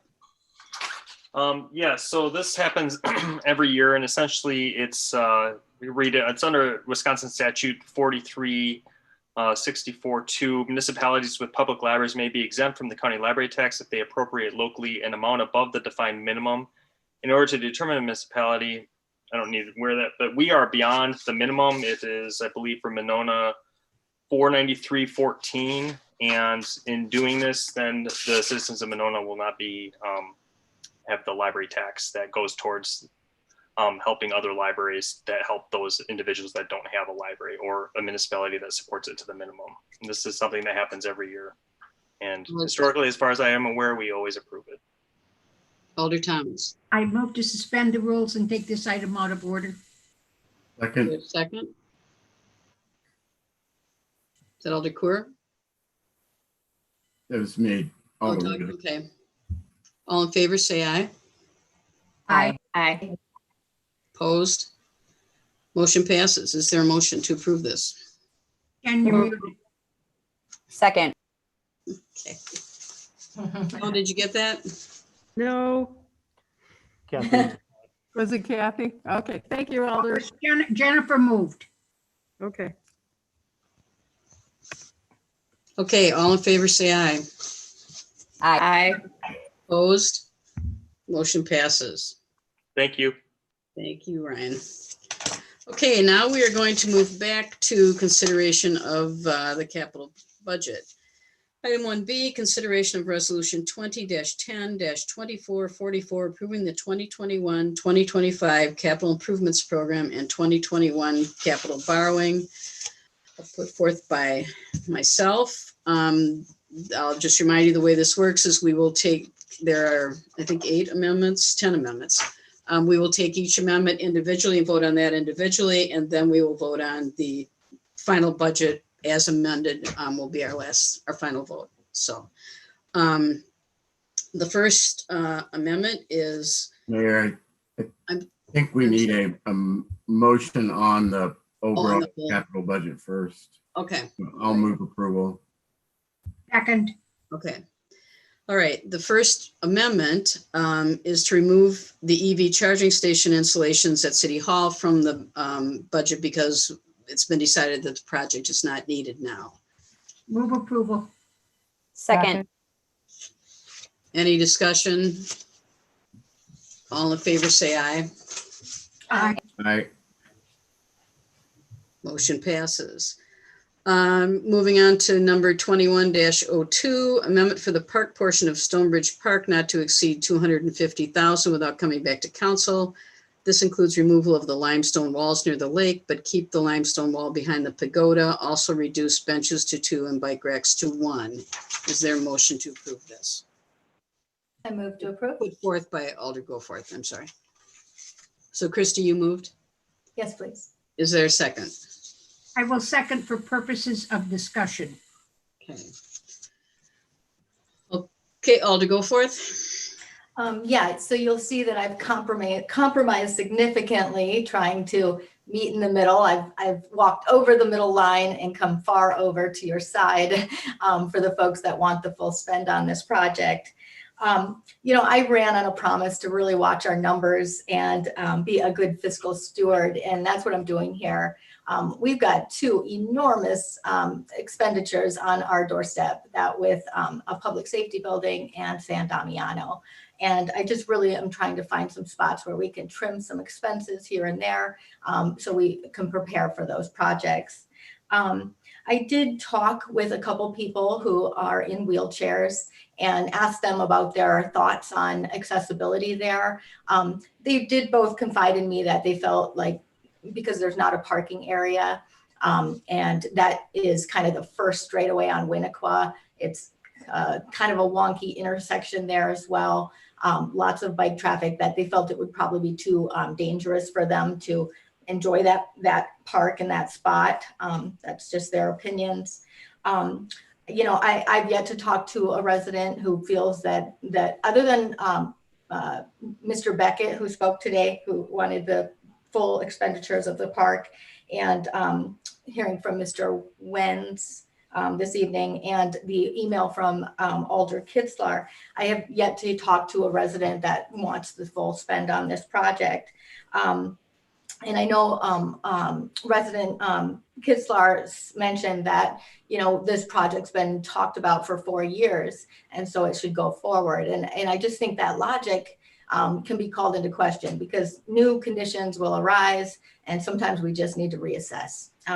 We're in the midst of a pandemic, and we're seeing a budget shortfall, and I think we could dial it back a little. So you'll see the actual spend is only $65,000 less than what was originally proposed. And I feel like I would like us to just really start watching some numbers and saving for public safety building and for San Damiano, which is why I put this forward. Alder Thomas, and then Alder Wood. A couple of things. First of all, Jake, I appreciated the new numbers and the clarification on some items that you had. And I'm glad to see the bike racks are going down to 1 instead of 4, because I was thinking there'd be a bike convention there, and I didn't think it was a bike convention. These are always tough decisions to make. It is not an inexpensive improvement, but each park in Monona is unique. And I was talking to some people recently about Stonebridge, and there was a lot of discussion about the historical value of that park, and that is quite unique. And the spring and the pagoda, and that if you cannot invest in your history, what can you invest in? And so I questioned it, and I didn't pay as much attention as I might have to when the drawings were going on. So I'm not going to second guess what they're doing down there. But I do think that there's value in making a historical place more special than it currently is. So while I seconded it because I think every motion deserves a chance for discussion among the council, I will be supporting this motion, or I will not be supporting the motion, because I think it is a good thing to preserve our history and take care of a unique park to Monona. Thank you, Alder Wood. Yeah, just very briefly, I think I've spoken to before that the Parks Board has had a lengthy process where we've seen multiple iterations of the plans here. And I think it's a good plan that meets several different types of needs at the park. In terms of fiscal stewardship, I don't think it's, I think a better way to do it is to look at future years, push big projects back before we get to this point. I mean, we've invested a lot of money already in this. And so I think I would suggest if you want to try to reduce expenditures, to look in out years, not when a project is right here, ready to go. not one that's as complex as this one. Alder Goforth, and then Alder Moore. It is a complex project, definitely multifaceted. So, you know, I didn't have the luxury of being here a year ago or 2 years ago to do that. I think that is sound advice. It's a minimal cut, you know, it's $65,000. We can still do a lot with $250,000 at this space and maintain its historical beauty and the meditative qualities there, and adding the walkway. Even though I think it probably won't be used as much as we hope. Yeah, I feel like it's one area we could trim some expenses. I would hope to get some support on this. Alder Moore. Yeah, I would just say that I do share Alder Goforth's concern about the, which I've also articulated to Alders Wood and Goopy, as it relates to the handicap access, not because I have anything but 100% support of that generally, but as someone who lives there, I take that corner probably more than anybody else, you know, at least in this council. And I can just tell you the number of times I've almost clipped the door coming around that corner. Because when cars are parked in front of Stonebridge, which they are obviously, especially when sailing's in session, but otherwise unfrequently, it's a dangerous spot. And so it's honestly hard for me to imagine without parking, as Alder Goforth said, that it's a good space. That being said, I also feel like again, I don't want to get into micromanaging park design, and I totally appreciate how much effort's gone into its design. I would just ask that the Parks Board revisit the width of the sidewalk, because by ADA standards, it only has to be 60 inches. It only has to be 5 feet. I know you already cut it back from 8 feet, but the reality is, like, as an example, you know, on McKenna, when we just put in a sidewalk on McKenna Road, we had it at 6 feet or wider at one point, and the residents felt very strongly about a sidewalk, never mind handicap accessibility, and not going, you know, up to 6 feet, and we cut it back to 5 feet. So I would, and by ADA standards, it only has to be 60 inches. It does not have to be to allow for pass through. So at least we'd save a little cash on a little cement is all I'm saying, Jay. And I appreciate it. Alder Kuhr. So to address the issue with the ADA accessibility, I have concerns if we're making the argument that it's too dangerous for them to get into the park, so they wouldn't want to use it. Certainly that's making a decision for someone we don't have the ability to make. All of our parks should be ADA accessible, hands down, full stop. Just because you think that a corner is not safe doesn't mean that someone won't want to use it. And in terms of the width of the sidewalk, I think certainly that can be reviewed. However, when we did McKenna, the price point difference between a 5 foot and a 6 foot sidewalk was negligible. So. Alder Thomas. Just to comment about the sidewalk, while it is there and for people who have disabilities, I would remind you all that as you age and you go downhill, it is much easier for a senior citizen to walk on a sidewalk than on grass going downhill. It's not as steady. And so it isn't just about being available for people who are handicapped. It's also about being available for people who are senior citizens. Alder Goopy. Just a quick reminder also that the reason why we don't want to reduce the width of the sidewalk any further is to allow, we're already making accommodations so that public works vehicles can access the stormwater management piece of the park. And reducing the size of the sidewalk would make that even more complicated. So I just wanted to remind everyone of that detail. Alder Goforth and Alder Moore. I just wanted to comment that Alder Thomas, yes, I completely understand what you're saying about senior citizens needing the sidewalk. And I don't think anyone's debating the need for the sidewalk here. The sidewalk is going in. And I think that's a necessary part. I do believe that now. Thank you. Yeah, we did the pagoda visit the other day and there were a couple elderly people that were down there. And I saw the challenges of them walking down there and realized that. Good. Alder Moore. I just want to be clear, I was not advocating for taking the sidewalk out either.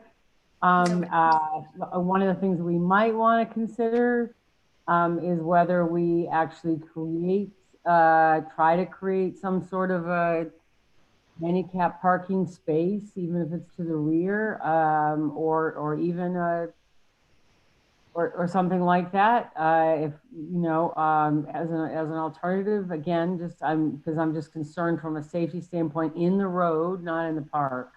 And you know, Alder Groupie, certainly I appreciate that it's a public works issue. I didn't realize that it was. I was just referencing the fact that the ADA is 60 inches. And so I just thought if there was a way to reduce it without in any way influencing our commitment to ADA, that it ought to be something that's worth looked at. I appreciate the comment. Anyone else? Jake or Dan, did you have anything to add? No, Jake?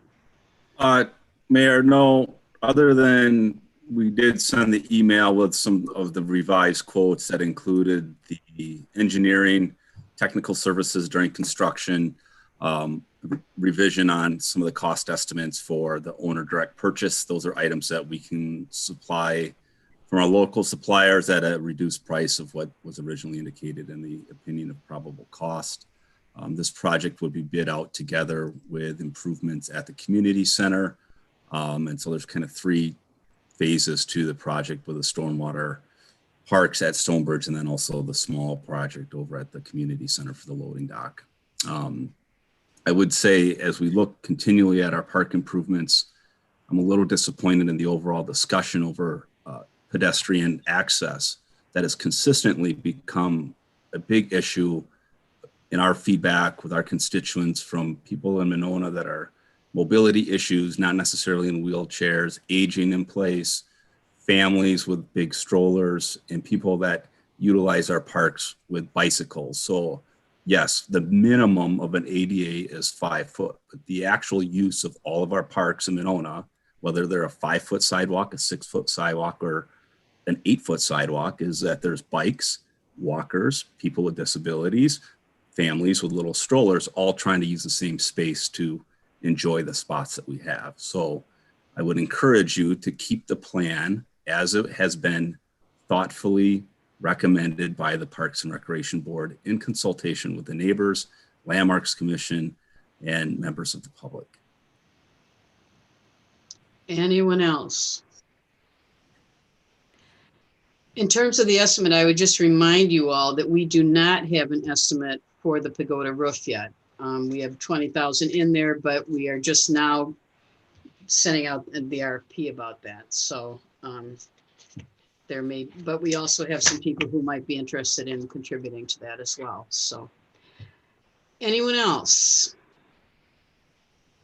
Okay, if there aren't any other comments, then all in favor, please say aye. Aye. Aye. Opposed? I'm sorry. Nay. Nay. I meant nay. So maybe we should. What if we raise our hands? Okay, all in favor, raise your hand. Looks like Nancy. you're in favor of Alder Filling's amendment to increase the amount spent. So I think it's just, or Alder Goforth, I'm sorry. It's okay.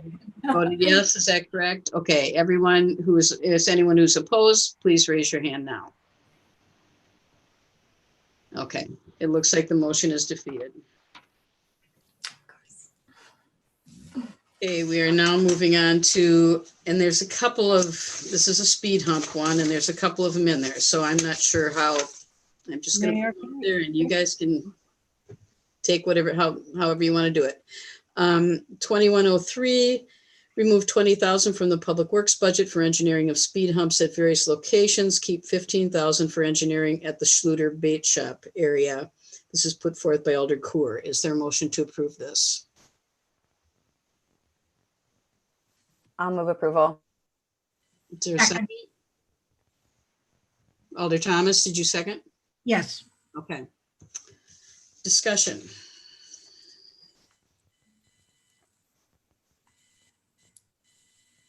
So, Alder Coor and then Alder Thomas. I'll yield to Alder Thomas. well, my concern was that we also have money to do the engineering to actually implement this issue. And I would defer to Alder Kerr about her thoughts on how we could accomplish that. I'm not following your question. Well, I was in hopes that that the money that we keep in for Schluter, that we would also include money to actually implement those this year. But your motion doesn't allow for that. I would be open to adjusting that. I don't know how much that engineering would cost. I don't know if Dan has a ballpark figure on that. I think we do have another proposed amendment that does cover that. Alder Thomas's question, just saying. Amendment 6. Dan, did you have? I did have information. I think Alder Wood's amendment might have more detail.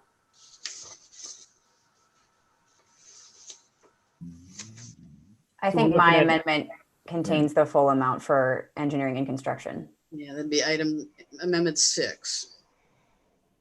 I think we'd be looking at somewhere around, looks like around 5,000 to 6,000 per hump for engineering.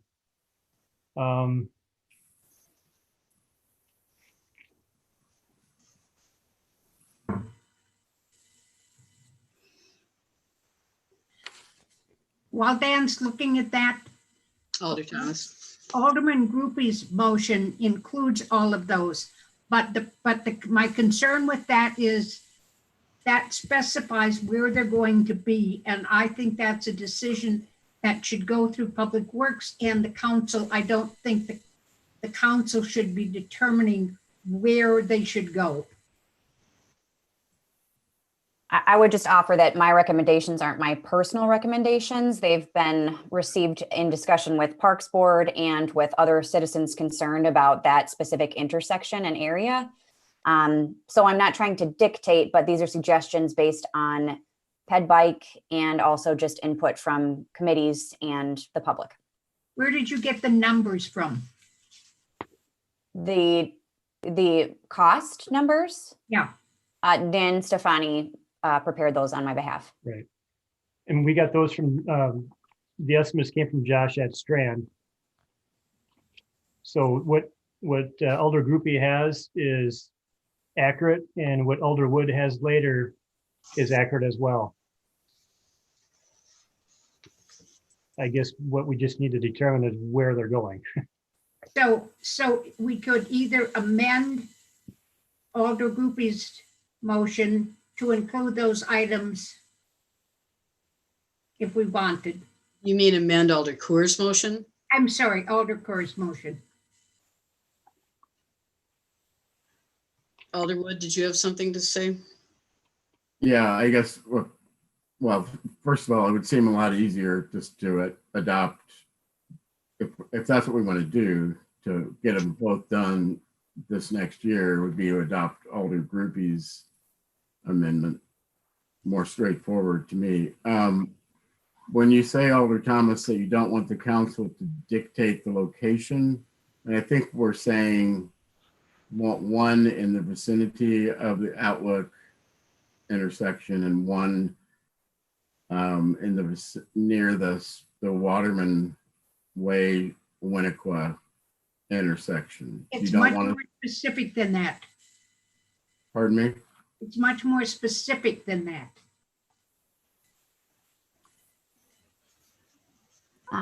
Dan, Director Stefani has also already mentioned that in accordance with my amendment, there is a specific place that the Public Works team would prefer for the speed hump closer to Outlook, for example. So again, I don't intend this as a unilateral decision on my behalf about where these humps should be placed, but based on input and discussion with Public Works Director Stefani and Parks But Board. there's a committee process. Anyone else? I think typically we have the engineers make a recommendation also to the Public Works Committee, I imagine. Alderwood? Did you No, have no. anyone else? What would you like to do with this specific amendment, which removes money for the engineering of speed humps at various locations, 20,000 of it, and keeps 15 for engineering at Schluter and the bait shop?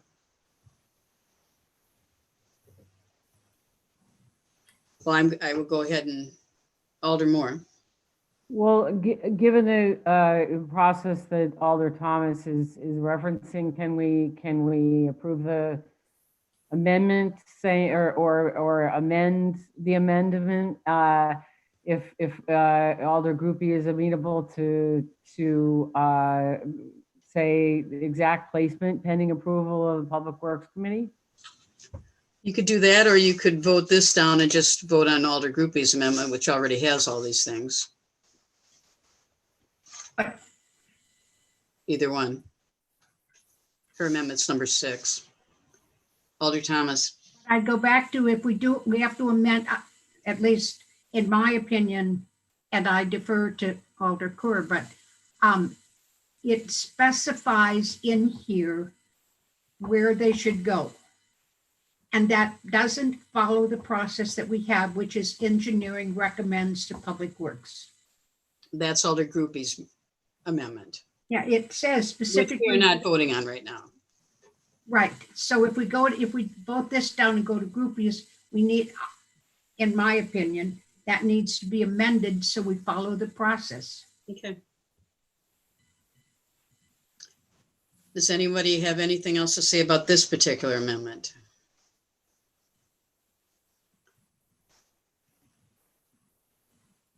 All right, well, then I'm going to just call the question, I guess. All in favor of removing the 20,000 from the original 35,000 proposed and keeping in 15 for engineering, say aye. Aye. Aye. Aye. Opposed? Nay. Nay. Alder Moore, did you? Yeah, sorry, I said aye. You said aye. Okay, so that is 4-2. The amendment passes.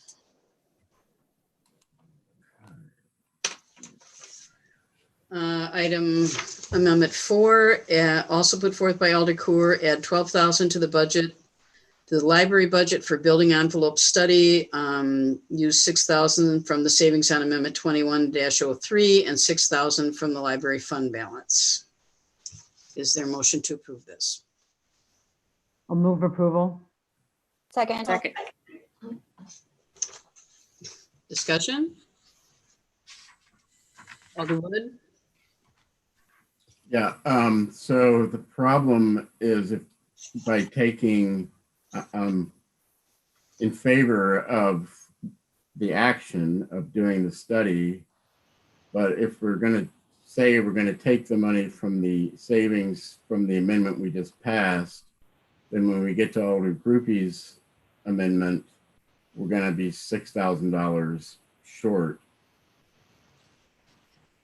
Because we've taken the savings and spent it somewhere else. I guess it'd be, so yeah. I think it makes it more complicated when Getting we. a headache. Alder Thomas and then Alder Groupie. I move to amend the motion and to remove the source of funding. Second. Anyone have any discussion on that? I was just going to say I would be fine to amend my amendment to include the language that Alder Thomas has recommended, if that suits everyone based on the fact that the numbers were researched and discussion with Strand has occurred already in regard to this specific amendment. In regards to where we're putting the speed bumps? Just in regard to the general conversation, it does not have to specify the specific intersections if that is, in conflict with general procedures with committee discussion. You're not referring to her language that she just proposed for this amendment. We're on the We're not library. talking about the building envelope study right now. My bad. Kathy, did you have? No. Okay, so the motion on the floor is to You have to vote on it, vote on that amendment. right, and that is to remove the source of the funding, correct? Does anybody else have any other discussion on that? All in favor, say aye. Aye. Aye. Opposed? Motion passes. Then we're going back to the original amendment or to the revised amendment. Is there any further discussion on this? Okay, all in favor, say aye. Aye. Opposed? Motion passes. Thanks. Quick question. I just want to make sure I get it in the books right. So that means when you say you take the funding away. Just the name that it's coming from savings from amendment number Okay. 3. So we'd still have to find the $6,000 Yeah, within the you budget. might have to borrow for it. We will still take the 6,000 from the library fund balance though for part of it. Yeah, I just want to make sure I had it right in my Yep. final number. Sorry, we weren't clear on that. 21.05, to reinstate the 15,000 for the Schluter Waterman Park design proposed by the Park and Rec Director and the Parks Board. This is put forth by Alders Wood and Groupie. Is there a motion to approve this? Move to approve. Second. Discussion? This is something I think I'd put off for a year or two. Right. So this was one of the higher priorities from the director and the Parks Board in the budget, and it would sort of tie together Waterman and Schluter and better, and also address some of the issues in Schluter Park itself. But I guess I'd ask Jake maybe to give us an update or to talk more about it, because it came up at Parks Board last week. Sure. Thanks, Alderwood. After our last meeting, my recollection maybe isn't as good as it was a few years ago, and we had some contingency money in that was leftover retainage from the Cove Water dredging project at Schluter. So that Cove work, there's a temporary solution, I think this year, that we have funding between FEMA grant funding and some of the retainage from that past project. So the Cove part of it isn't necessarily going to be an issue as far as part of this project that we're proposing. What we are proposing is conceptual and potentially design plans for kind of a phase 2 of improvements at Schluter Park, specifically the accessibility crossing Waterman Way into Schluter Park, coming down, regrading of Waterman Park for some recreational athletic fields and passive recreation, and updating kind of the performance area on the south side of Schluter Park, which would be where we'd have beer gardens and theatrical performances, etc., in relation to both. The thought behind moving this up is Finance Director Hotaker and I had a fascinating discussion about this earlier today with long-term capital budget processes and money expenditures and San Damiano, is that if we're looking at priorities of park improvement projects, Schluter is our busiest park during the pandemic, and to try to finish those improvements before we start on a San Damiano, which will probably take all of our resources into some sort of a master plan construction, would be probably my recommendation. And that would be putting off any long-term improvements at Winnequa Park until after we go through that San Damiano process. So this would be for a conceptual kind of master plan of both of those parks. The speed hump pedestrian crossing would kind of help set the table in that area to provide a safe access walk and not have people entering through the parking lot. With looking at engineering and construction, I think on this could be done in the same year. It's a small enough project. So you could have flexibility on 2022 or 2023. So I just have a question. The money that you have available right now will that go towards any of this 15,000, or you need the 15,000 in addition to what you have? Correct. And I think it can be, oh, I'm sorry, Brian, go.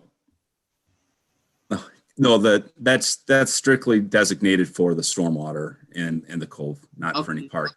Now, I would say I do think we can do it for less than 10. I think the 15 probably gets us a master plan, community engagement, and a really good start on engineering plans. If we just want conceptual, concept plan or a master plan with an opinion of probable cost, we're probably in the $8,000 to $10,000 range. Alder Thomas. So Jake and park board people, I find myself, we need to hold the line on how much money we spend. If we do this, this is going to be followed up on a cost to do something. And yet we have things, I wonder, for example, there was supposed to be something happening next to Frost Woods by the ball diamonds in the park, in the woods. Nothing has happened, but we paid for a plan to do that. And I just think that at some point, we need to watch how we spend money, and it's important that we do Stonebridge. It's not clear to me what you're trying to do to Waterman, but I think it gets good use now, and I have no idea how much money this plan is going to add. That after you do the plan, which if you're going to do the plan, then you should implement the plans. And if that's going to cost 100,000 or 200,000, when we're trying to do some other things, and as much as I love the parks that you do, Jake, there are some times when we have to say, maybe we need to hold off on that because we can't afford to do it right now. And that's my view of this particular proposal. Alder, go for it. I was just wondering, what other conceptual plans have we paid for that are sitting on a shelf right now? The only one that we have for a particular park is the Huska Park Master Plan. Okay. Yeah, I agree with Alder Thomas. I'm a huge parks lover. I'm on the Dane County Parks Board. It seems like we dedicate an awful lot to our parks. I think about the firemen's ceremony that we went to just a couple weekends ago. And I heard from a lot of firemen that were really upset that we're not prioritizing them. And we're prioritizing all these parks when we have a massive park coming forward on our doorstep here. And we just have a lot to balance. And so I feel like this is an easy one for us to just set aside for a later date. Anyone else? Alder Moore. I too would advocate for postponing this, as I think the mayor originally indicated in her budget. And I just feel the need to speak to comments made previously about our previous discussion. I don't think that there's anybody in this community that would argue that we spend too little on our parks. We've made gigantic investments in our parks. We continue to make gigantic investments in our parks. And I think,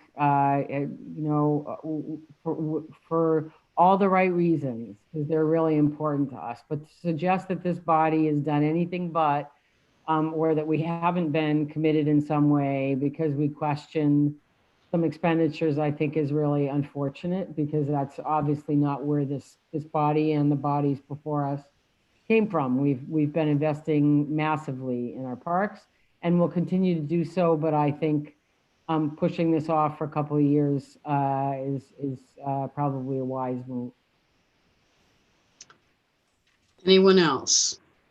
Alder. So I theoretically support moving forward with this, but I do have concerns with timing, and I'm wondering if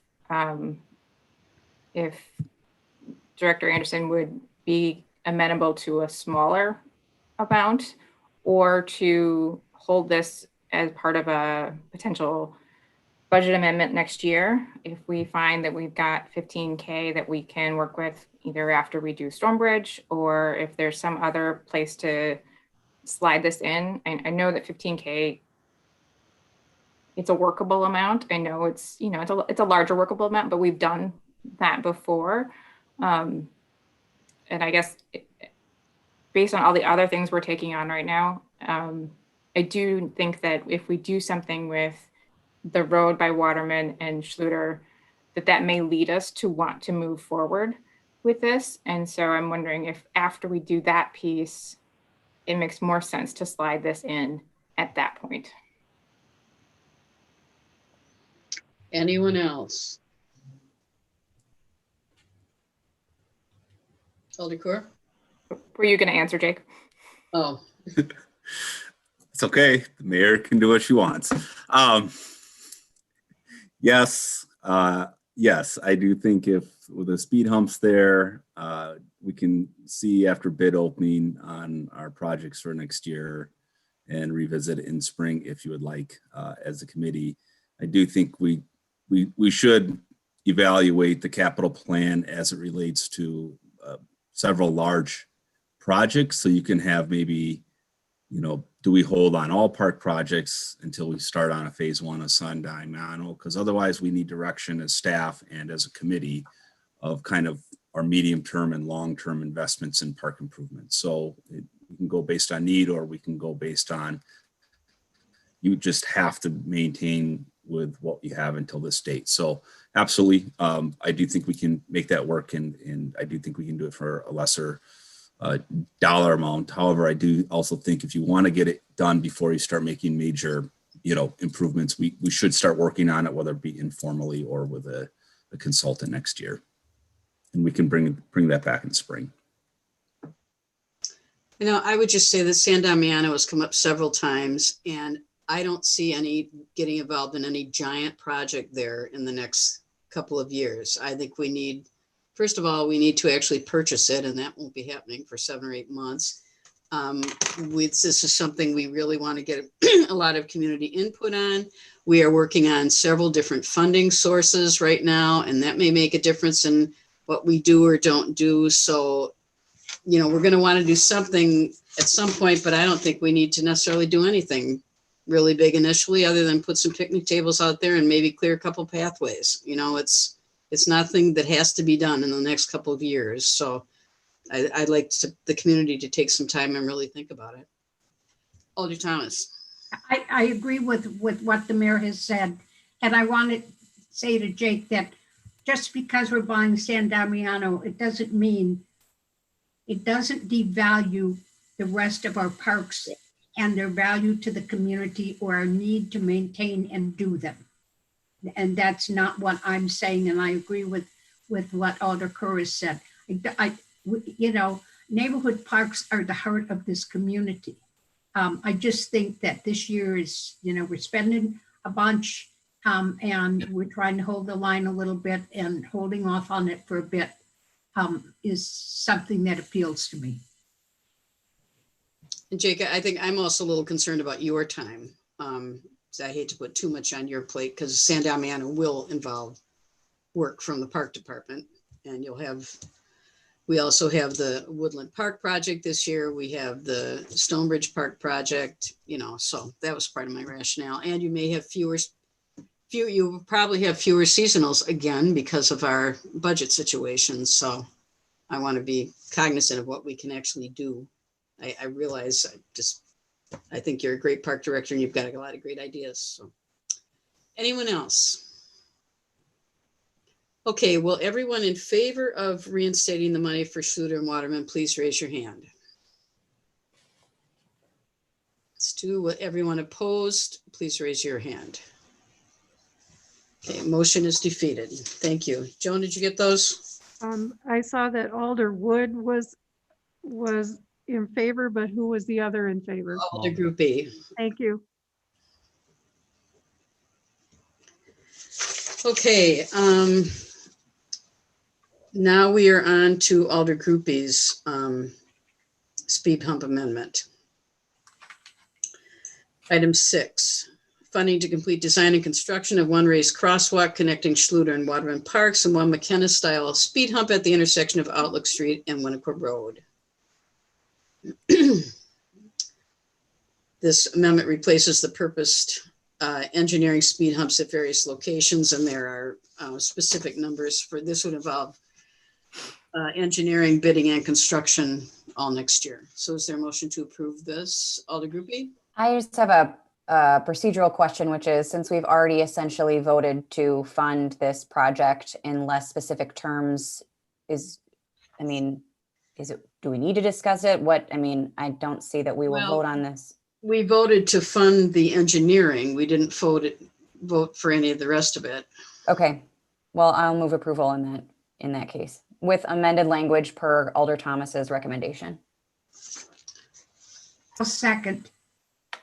Alder Coor, Alder Coor and then Alder Wood? Just wondering if we would be amenable to removing the language regarding McKenna style speed humps and just say speed humps.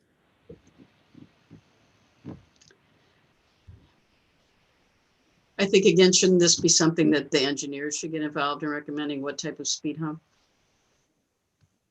Please. My personal opinion. Alder Wood, did you have something to say?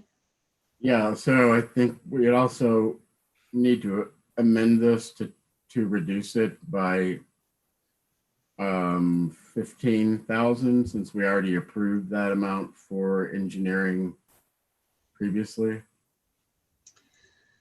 So I think we've got about 3 different changes we want to make here. Is that right? Would someone like to make a motion to cover all 3 of those? No. I'll move to amend to reduce the amount by 15,000. So that it would be 58,000 total. But that's the only one the only motion you'll make right now? Okay, So well. we can vote on that and then do the rest if somebody else wants to motion. Well. Well, first go on. I'll also move to amend it to remove the reference to the McKenna style of speed humps, and also to remove the specific locations set forth in the amendment. I'll second. Okay. Joan, did you get all that? I'm looking at locations. It says at the intersection of Outlook and Winnequa. Is there another location I'm missing? A connection between Schluter Park and Waterman Park on Waterman Way and Winnequa. Okay. Okay, the wording is Schluter and Waterman Parks. Right. Okay. So that raised crosswalk, is that not happening at all? That's the second location.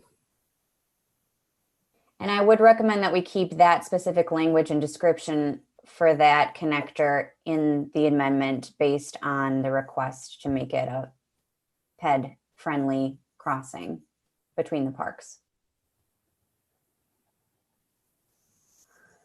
So Joan, do you have any other questions? So we're leaving in connecting Schluter and Waterman Parks. I think that would be fine, given that it's not a specific location specifically mentioned as the other portion of the amendment. Okay, Is that okay, Doug? Yeah, okay. Got it. So reducing by 15,000, removing the reference to the McKenna style speed hump and removing the Outlook Street and Winnequa Road location. I thought we were moving both. Well, I think we just, Alder Groupie just said to keep the Schluter and Waterman parks. It isn't actually a specific street location. It was just connecting the two parks. Alder Thomas? I still think it's an engineering recommendation. I mean, why is it cross? Well, doesn't matter, I guess.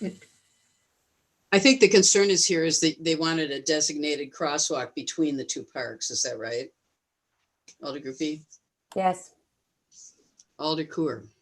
I would just say that this has still got to come to Public Works for design. And so if at that point we decide that the design that engineering has come up with is not what we would like, we can vote it down at that point. That's not true. Alder Thomas? If the council puts it in the budget, that's where it will be. That's what the engineers will design. okay. Right. Well, Well, how about if I add language saying subject to engineering recommendation and committee review? Thank you. thank you, Alderwood. Joan, you okay with that? Subject to engineering and Recommendation and committee, Public Works Committee review. recommendation and Public Works Committee review. Got it. Did someone second Alderwood's amendment to the? No, there's no second to the amendment. I thought I did. I thought Alder Coor did also. Okay. Correct. Okay. Any It's other? hard for me to know who's doing what. It's okay. I'm pretty tired. I don't know if I did it or not. So Any other discussion about the amendment to the amendment? Thanks, everyone, for your thoughtful discussion. All in favor, say aye. Aye. Aye. All opposed, nay. I think Mark had a question. Mark? Yeah, I just want to make sure I got to put this down in the books correctly. Because if you look at the budget amendment, construction and project administration is 60,000. So is this a 60,000 amendment, or did you want, we would increase it by 60,000 or 58 because she originally had 13 in there. That's true. We put 15 in there. So I don't, there's a $2,000 difference. Alder Thomas? What I think it should be is Alderman Groupie's amount of 73,000 less the amount that was approved in Alder Kerr's motion. Is that correct? Yeah, it seems right to me. That is correct. 58. Okay. So are we saying that 2,000 of the engineering and bidding from Alder Kerr's motion will go towards these other two pieces then? Most likely? Okay. We need enough to make sure the whole project is done, Right. whatever that amount is. I got it. Okay. So everybody voted in favor. Did anybody want to vote against that? Okay, the amendment to the amendment passed. Now we're back to the original amendment as amended. And we do have a motion for that. Is there any further discussion? All in favor, say aye. Aye. Aye. Opposed? Motion passes. Okay, now we will move on to number 7. Put forth by Alder Wood to reduce funding for engineering speed humps, various locations from 35,000 to 25,000. Amendment reduces the number of speed tables from 6 to 4, and he then gives 4 locations. Is there a motion to approve this? I withdraw the motion, the amendment. All right. So number 7 is withdrawn. Number 8, Public Works trees replacement to increase Public Works tree replacement program by $10,000 put forth by Alders Moore and Wood. Is there a motion to approve this? Mayor, I'd like to withdraw the amendment and make a motion related to it that excess funds remaining in tree removal from this year be rolled over to next year to cover. In other words, we need no additional funding. Yeah. Because we thought there's about 11,000, correct? I think. Correct. Joan, did you get that? Yep, excess funds remaining in the tree replacement account be rolled over into 2021. Yep. Well, second. Any further discussion? All in favor say aye. Aye. Aye. Opposed? Motion passes.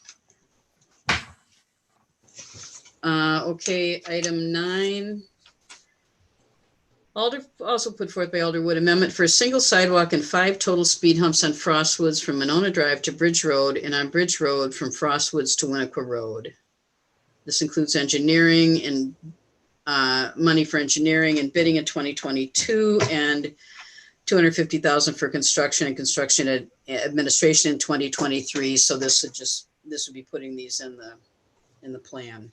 None of it would be happening next year. Is there a motion to approve this? I'd move approval.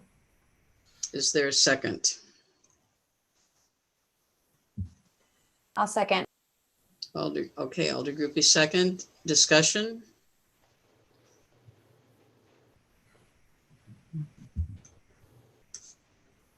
Alder Court. So I still have lots of concerns about the speed humps. First and foremost, there's not enough of them based on engineering best practices. There should be 4 on Bridge, and there should be at least 3 on Frostwoods.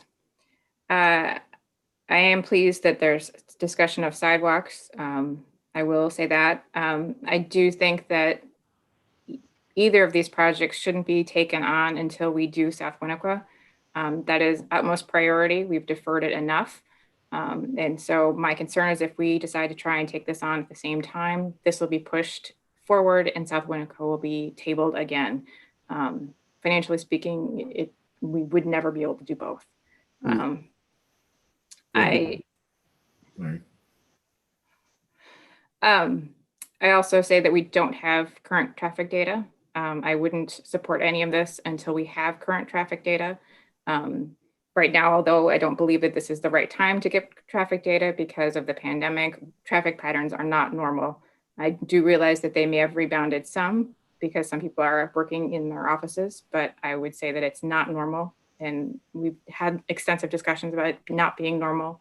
We were talking about the parking restrictions. So that would be another reason. And so I don't feel that this is timing is right. I just wanted to clarify, this is calling for engineering in 2022, construction in 23. So it would not, it's not going to conflict with the South Winnequa project. And I'm more interested in getting the sidewalks in than the speed humps. But both speed humps and the sidewalks on this corridor are among the highest of the priorities listed in the Fed Bike plan. So mainly my hope was to get money in the budget in the future year so that we don't, that it doesn't just get sort of forgotten about next time we go through the budget. Could I ask Dan a question before we go any further? 2 things. First of all, the construction of South Winnequa is in the plan for 2022. But Dan, you had put $800,000 for sidewalk construction. I can't remember if that was for 2023 and I had moved it back to 2025. What sidewalks were those? Was that Bridge and Frostwoods, there wasn't, I didn't see any specification. Um, Or is that what's 2024 engineering sidewalks on Frostwoods Greenway progressive? I guess I see that now. I am not sure offhand, Mayor. If it wasn't for next year, I believe it would be for the Frostwoods and Bridge Road area, but I would be guessing at this point. In 2024, we have the engineering for the sidewalks on Frostwoods Greenway and Progressive, and I think Rothman was cut off there. I'm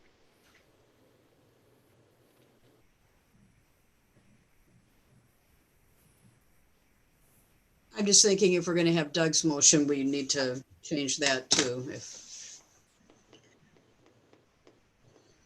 Alder Thomas?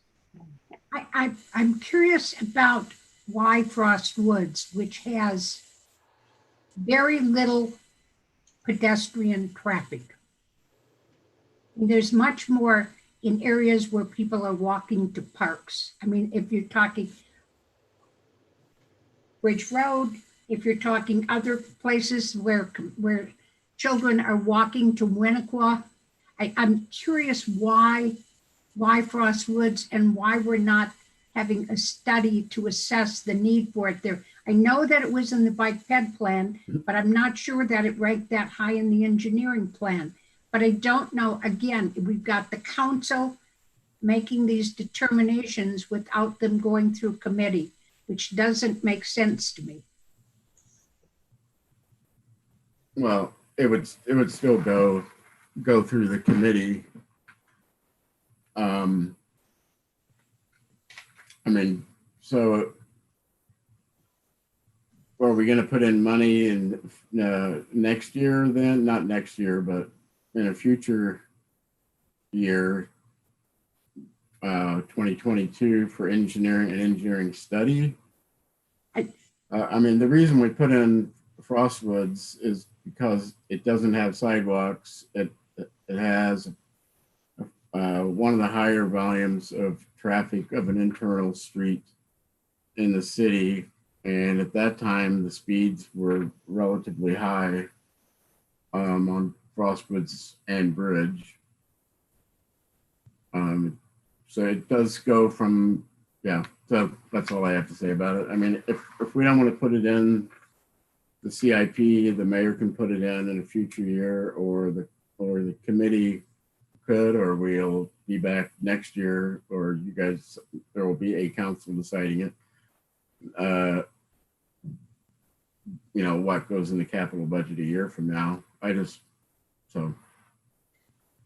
Alder Thomas? Again, if we're looking at Winnequa Road, if we're looking at a safety building, if we're looking at San Damiano, I think before we commit, we need to do these things slowly and see what we can afford to do and what our priorities are.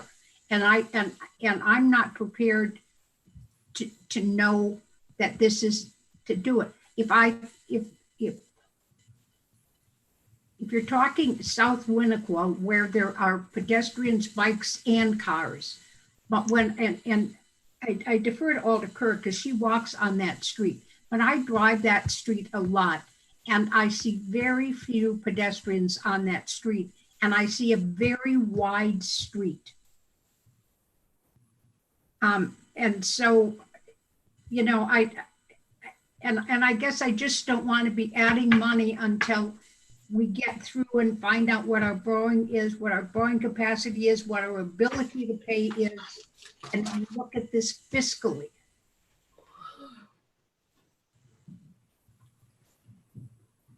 Anyone else? Alder Kerr.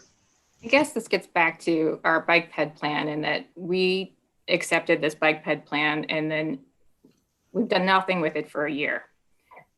We now suddenly tell staff to take the bike ped plan as gospel truth and put it in the budget. This was supposed to be a living document. We were supposed to go back to this document and move forward. that hasn't been done. Either we haven't supported staff with enough resources to be able to roll this out appropriately. The way I looked at this was, this is our like Parks Master Plan for bike and ped. And we've not done anything. A committee that had a couple citizen members on it made these decisions. Clearly the data isn't there anymore. And we're moving forward all with this list of projects that we don't have the data to support. If we could go back and say, okay, yes, the data says that, the projects that were outlined by the committee at that point are still valid. If someone could tell me that, then I would be more supportive. But right now, essentially, we've got a document that we haven't touched in a year. And it's making major decisions for us moving forward. Alder Wood. Well, we haven't touched the document, but we have the top list of projects in the final ped bike plan were South Winnequa Road, McKenna Road, the sidewalk there, the Southtown Drive Railroad Crossing, which is being done right now, Atwood Avenue, which is not going forward right now, and then Frostwoods Road and Bridge Road. So we have been implementing it, and I don't think this is much of a departure. I think the mayor has made a commitment to try to do, a project or more every year towards fulfilling what the plan came up with. But if you want to spend more money on engineers to do another study, that we can do that too. I just want to add something then, Jennifer. We would have been doing South Winnequa next year, except for COVID and the San Damiano purchase. We decided to hold off on that for a year just to see where the numbers came. But that was my original intention, and I have every intention of doing it in 2022. Jennifer? I think the diversion between South Winnequa, McKenna, and Southtown is we were planning to do those projects before we accepted the bike ped plan.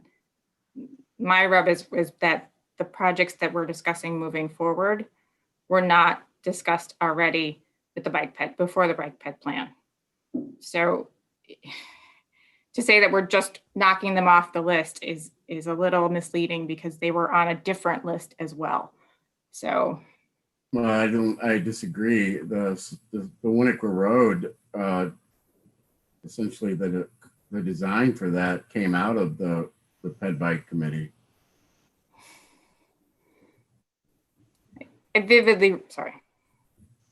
Jennifer? I vividly remember us going head to head with the residents about the parking well before we did the accepting of the bike ped plan. Well, I think that was the parking, but we hadn't actually done the plan for the road itself and taking out the speed bumps and everything, have we? It's just my recollection. No, but the plan for South Winnequa was on the docket before we accepted the bike ped plan. We knew we had to do South Winnequa because the road is falling apart. Kathy? Sidewalk. Well, if I were going to look at trying to protect pedestrians, I would suggest that there are other parts of Winnequa that are much worse than Frost Woods. There are many more. When I drive down past Winnequa, past where your house is, Mayor, and other parts of Winnequa, down on the north end, there are many more pedestrians, and it is much more congested, and it is much more dangerous, and it is much harder, I think, to drive with all of this stuff. And so if you're talking about sidewalks, why I don't understand from my perspective, because I wasn't there when the plan was done, why Frost Woods has a higher priority over other parts of Winnequa Road. Alder Wood, did you? Well, other parts of Winnequa Road have less traffic than Frostwoods. The farther north you go on Winnequa Road, the lower the traffic is. So, and then, well, I guess, I mean, I don't, I'm fine with, I can withdraw this amendment, but then I think, you know, the objections that have been raised, if they're going to carry the day, then they need to be addressed. And that's going to take somebody to put forward money to do more of an engineering study. I mean, I think Alder Thomas, sorry. if you want Public Works Committee to start looking at sidewalks and implementing that plan and taking a look at them, so it doesn't, so they don't get forgotten. I think that's a perfectly reasonable request. But I think specifying what we should be doing, you know, you can tell Alder Kerr and I get a little defensive about this because we're implementing what somebody is telling us to do rather than our making suggestions to the council. And again, I go back to it's a process issue. Anyone else?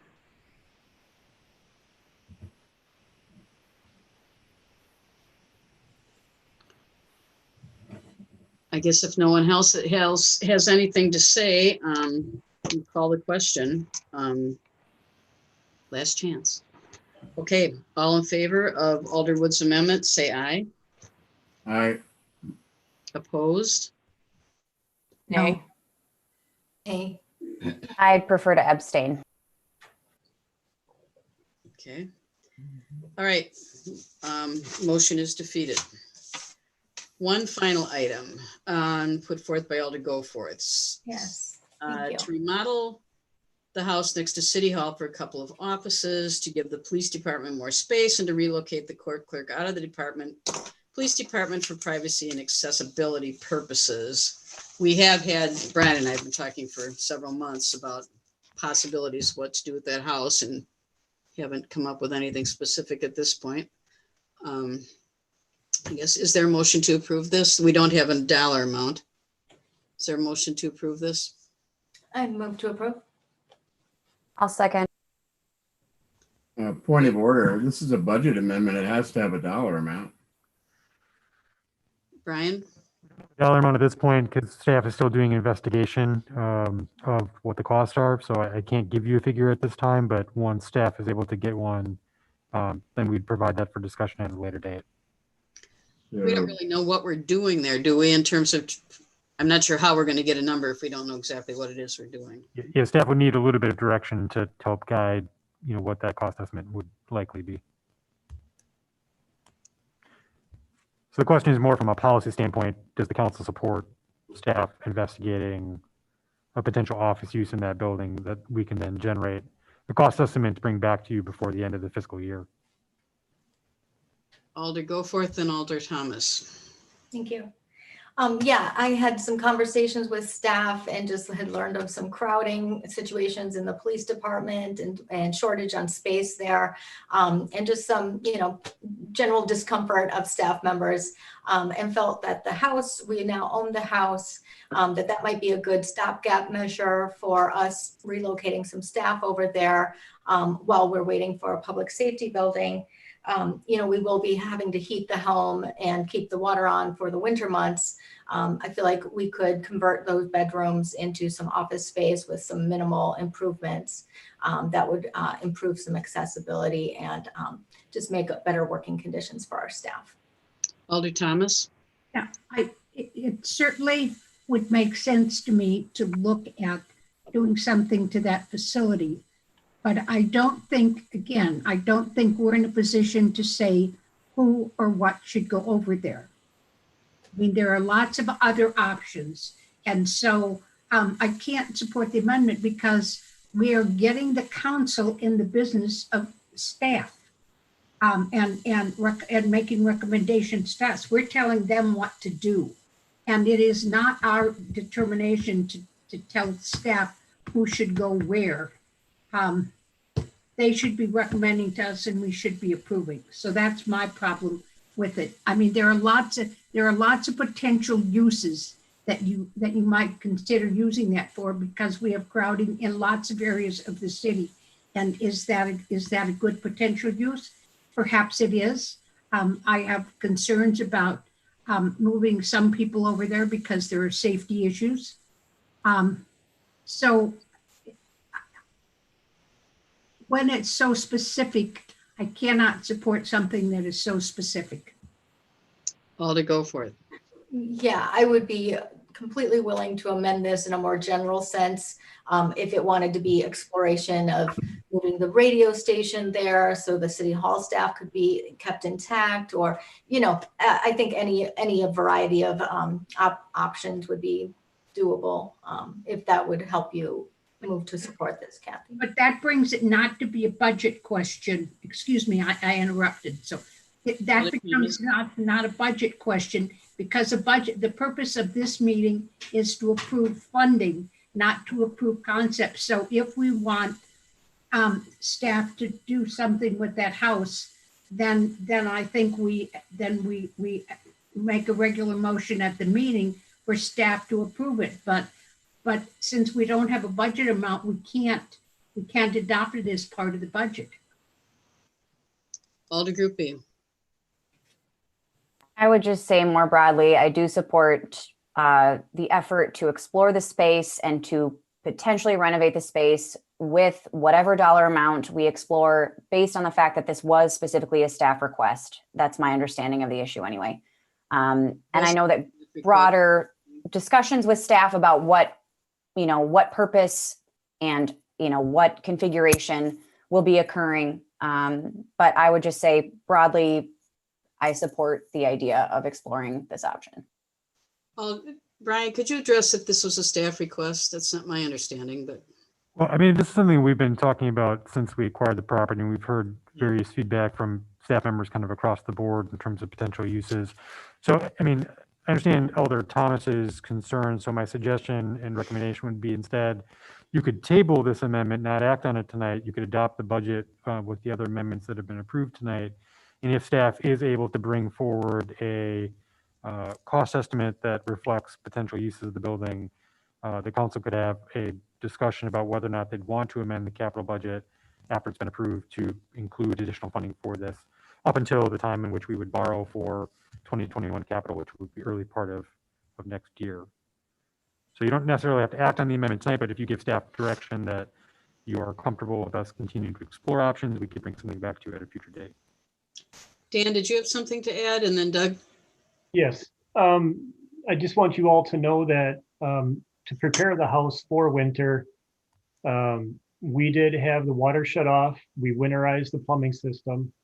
We had the power shut off and the meter removed, and we had the gas shut off and the meter removed. All three of those things will save on the monthly expenses that we would incur on that house. I believe it was in early September when the gas and electric was shut off. So as of right now, there's no heat in the home. Water's off, ready for winter. I think, we did that to save money, and I guess for safety reasons too, because nobody goes in the house. I have 2 keys for it. The administrator has one and I have one.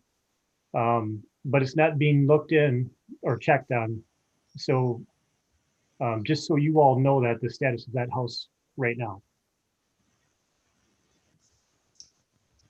I guess we'll hear. Brad, do you have another comment to make? And then Doug, I'm sorry, Doug, but if staff has some input here. I just want to make sure, I don't believe that we've ever done a post-purchase inspection of, for instance, mold, health issues that might have something to do with whether we can actually even put staff in that building. Just in terms of what staff need to look into in the future, for instance, for that building, we may want to look into that kind of, those kind of items. Thank you. I think our original intent when we purchased it was just to have control of the property. It wasn't necessarily that we were going to do something with that specific building, at least right away. So yeah, Right. Sure, you're right, Brad. Right. Alder Wood. Well, that was my question, I guess, is were you already planning to evaluate what we're going to do with the house?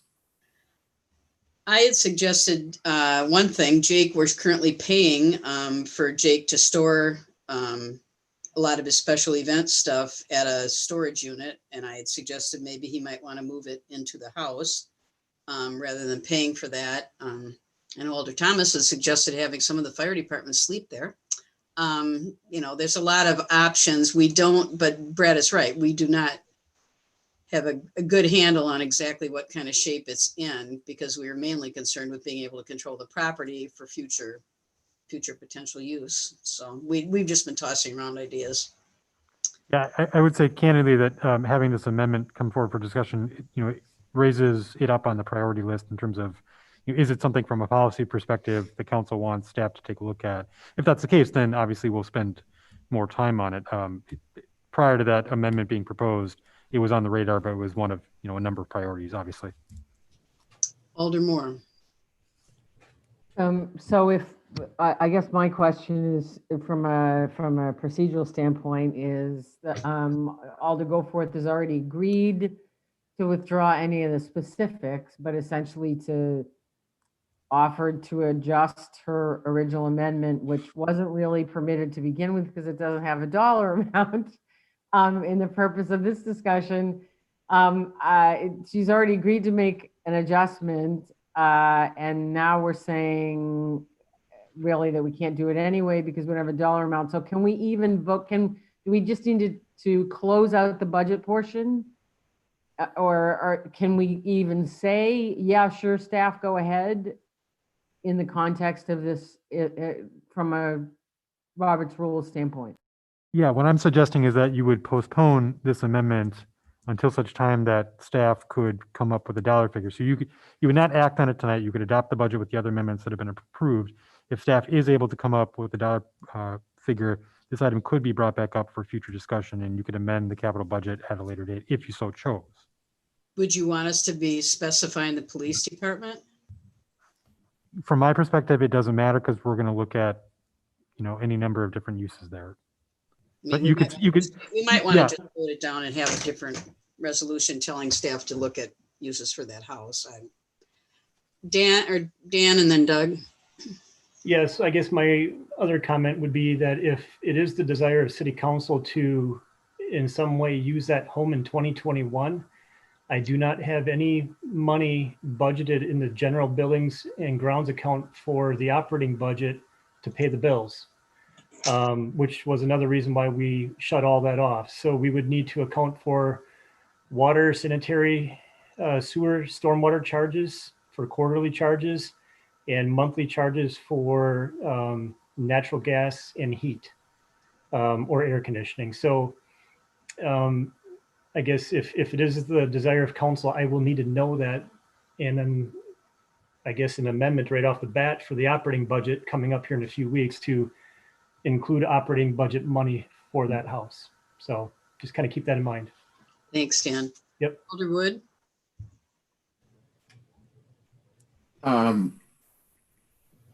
Well, I think it would probably be cleaner to vote this down, adopt the budget, and then if somebody wants to put together a resolution, just, you know, at a future meeting, directing staff to evaluate uses of the house.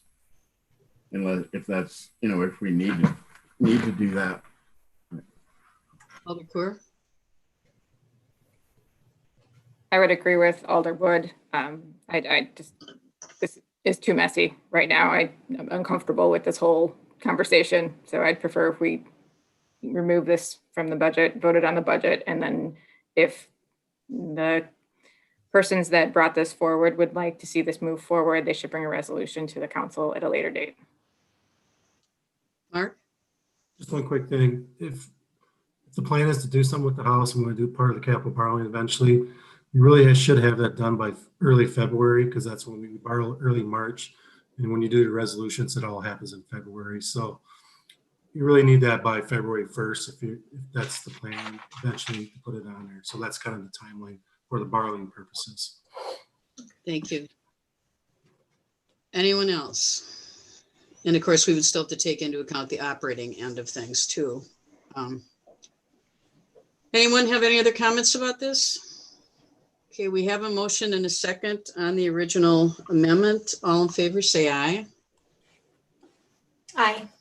Opposed? No. Motion is defeated. Okay, that was the last amendment. So I don't know if you want Mark to give us the final number and then vote on the budget as amended. Mark, do you have a? Yeah, just a second. The total capital budget is $5,777,675. Could you repeat that, please? $5,777,675. Thank you. And Mark, do you have a total of what we added to the budget tonight? Yes, we added for the general fund, general obligation, 37,000. And then fund balance for the one for the library of 6,000 for a total of 43,000 addition. That's about the smallest number I can recall. Good. Mark, Okay, just for, I'm sorry, was somebody saying something? yeah, I was. Mark, just for edification's sake, can you give the breakdown between, is that all general obligation or is there some of that with other stormwater and other borrowing? That 5.7 million? The 5.7 is the overall. I can do it by each different source if you need it. How much is general anyway? Is that?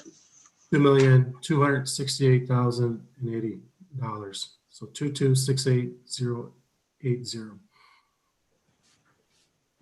Brad, did you have something to say? Just wanted to confirm with the building envelope amendment, is the $6,000 that Mark is referring to coming out of, because it was $12,000 amendment total. So is it 6,000 from the city, 6,000 from the library? Yes. Yes. Okay. Thank you. Alder Groupie? Sorry, Mark, did you say the 2.2 million was the GO or the fund balance? GO is Got it. $2,268,080. Thank you. Anyone else? And I imagine you all probably saw the announcement. I don't know if you all got the email about us getting over, what, 206,000 for the grant application for the stormwater project from Dane County. That was just announced, so that's a good thing. Anyone have any other questions about this? Okay, Joan, do you need a roll call for this? Yes, definitely. Okay, will the clerk please call the roll? And this is on approving the capital budget as amended. As amended, yes. Okay. Alder Moore, Aye. Alder Goforth, Aye. Alder Wood, Aye. Alder Coor, Aye. Alder Thomas, Aye. Alder Groupie, Aye. Motion passes. Thank you all.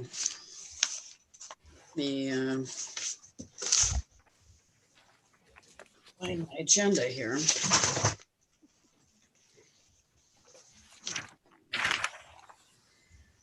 Okay, we are on to reports. Alder Wood, No report. Alder Moore, Nothing to report. Alder Groupie. Just a slight note, we have had several incidents in the past few meetings in which the majority female council has been referred to as alderman. And I would just like for everyone to be mindful of titles. I see that Alder Moore has herself listed as alderperson, alder, but I think that's something that I would appreciate if both, people who make appearances and people on staff would be mindful of remembering.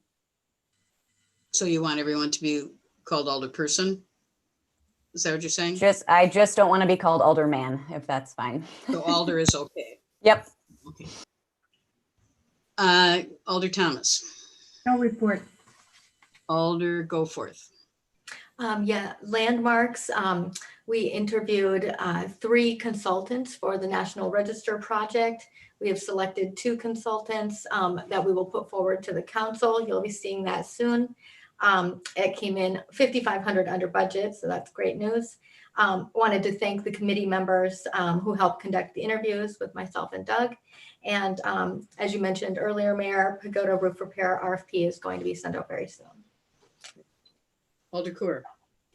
Library board meets tomorrow night. Alder, or I guess does any of the department heads, Jake, did you have anything? No. Okay. Ryan? Yes. So at the last council meeting, Alder Moore had asked about Halloween guidance and hours for this upcoming year. I've talked to the police department. Historically, we have not set formal hours for Halloween, and that's not our plan this year either. So we will not set formal hours like 5 to 7 or anything like that. However, the police department has put out some information on their social media, which we will help amplify over the next couple of days. Just saying that if people are going to participate in trick-or-treating, by all means they can, but we ask that they follow any CDC and Dane County Public Health guidelines as it relates to how they're supposed to practice Halloween, given everything going on with the pandemic. So we'll make sure that we get that information out, but to answer the question formally, there's not a set hour or time limit for Halloween coming up on the 31st. Okay, thank you. Library Director Ryan Claringbowl. No, it's I think been a late night for everyone. Just no update. Okay. Thank you. Chief McMullen, did you have anything?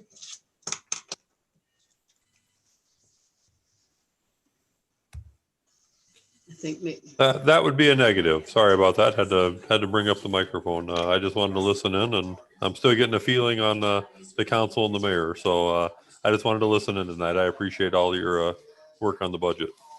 We appreciate your coming and listening. I just had a couple of things. Alders Goforth, Wood, and Thomas and I were all attended the Barry Johnson Memorial rededication about a week and a half ago at Fireman's Park, and it was a very nice ceremony, and they've done a great job with the memorial there, which the fire department has basically reconstructed the whole thing. So I urge you to go down and check it out. We are having Council of the Whole on October 27th and 28th. That's next Tuesday and Wednesday, beginning at 5:30.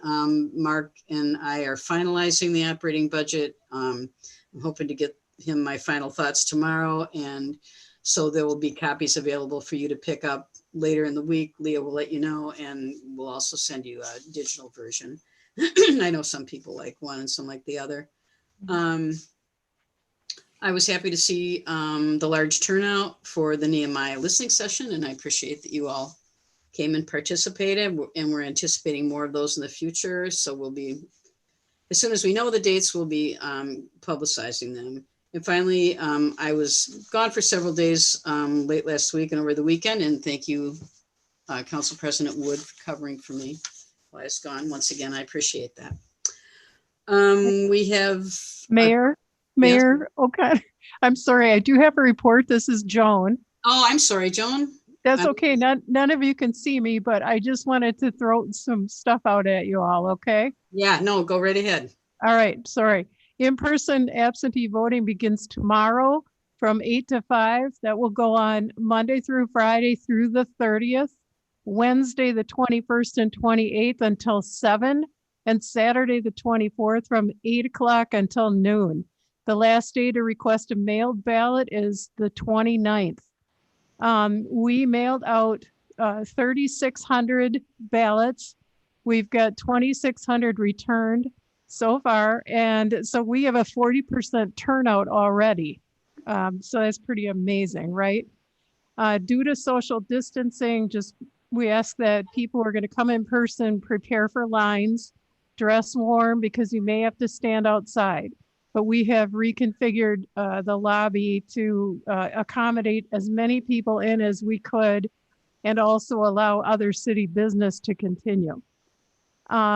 I have some pretty awesome news. I got awarded a grant for $5,000 for election costs. This was from the Center for Tech and Civic Life. They had a $250 million donation from Priscilla Chan and Mark Zuckerberg. And they're just distributing the funds. It's a very simple grant application, so I didn't have to go through a lot of hoops. So not saying I did magic, I'm just saying I heard about it and asked for it.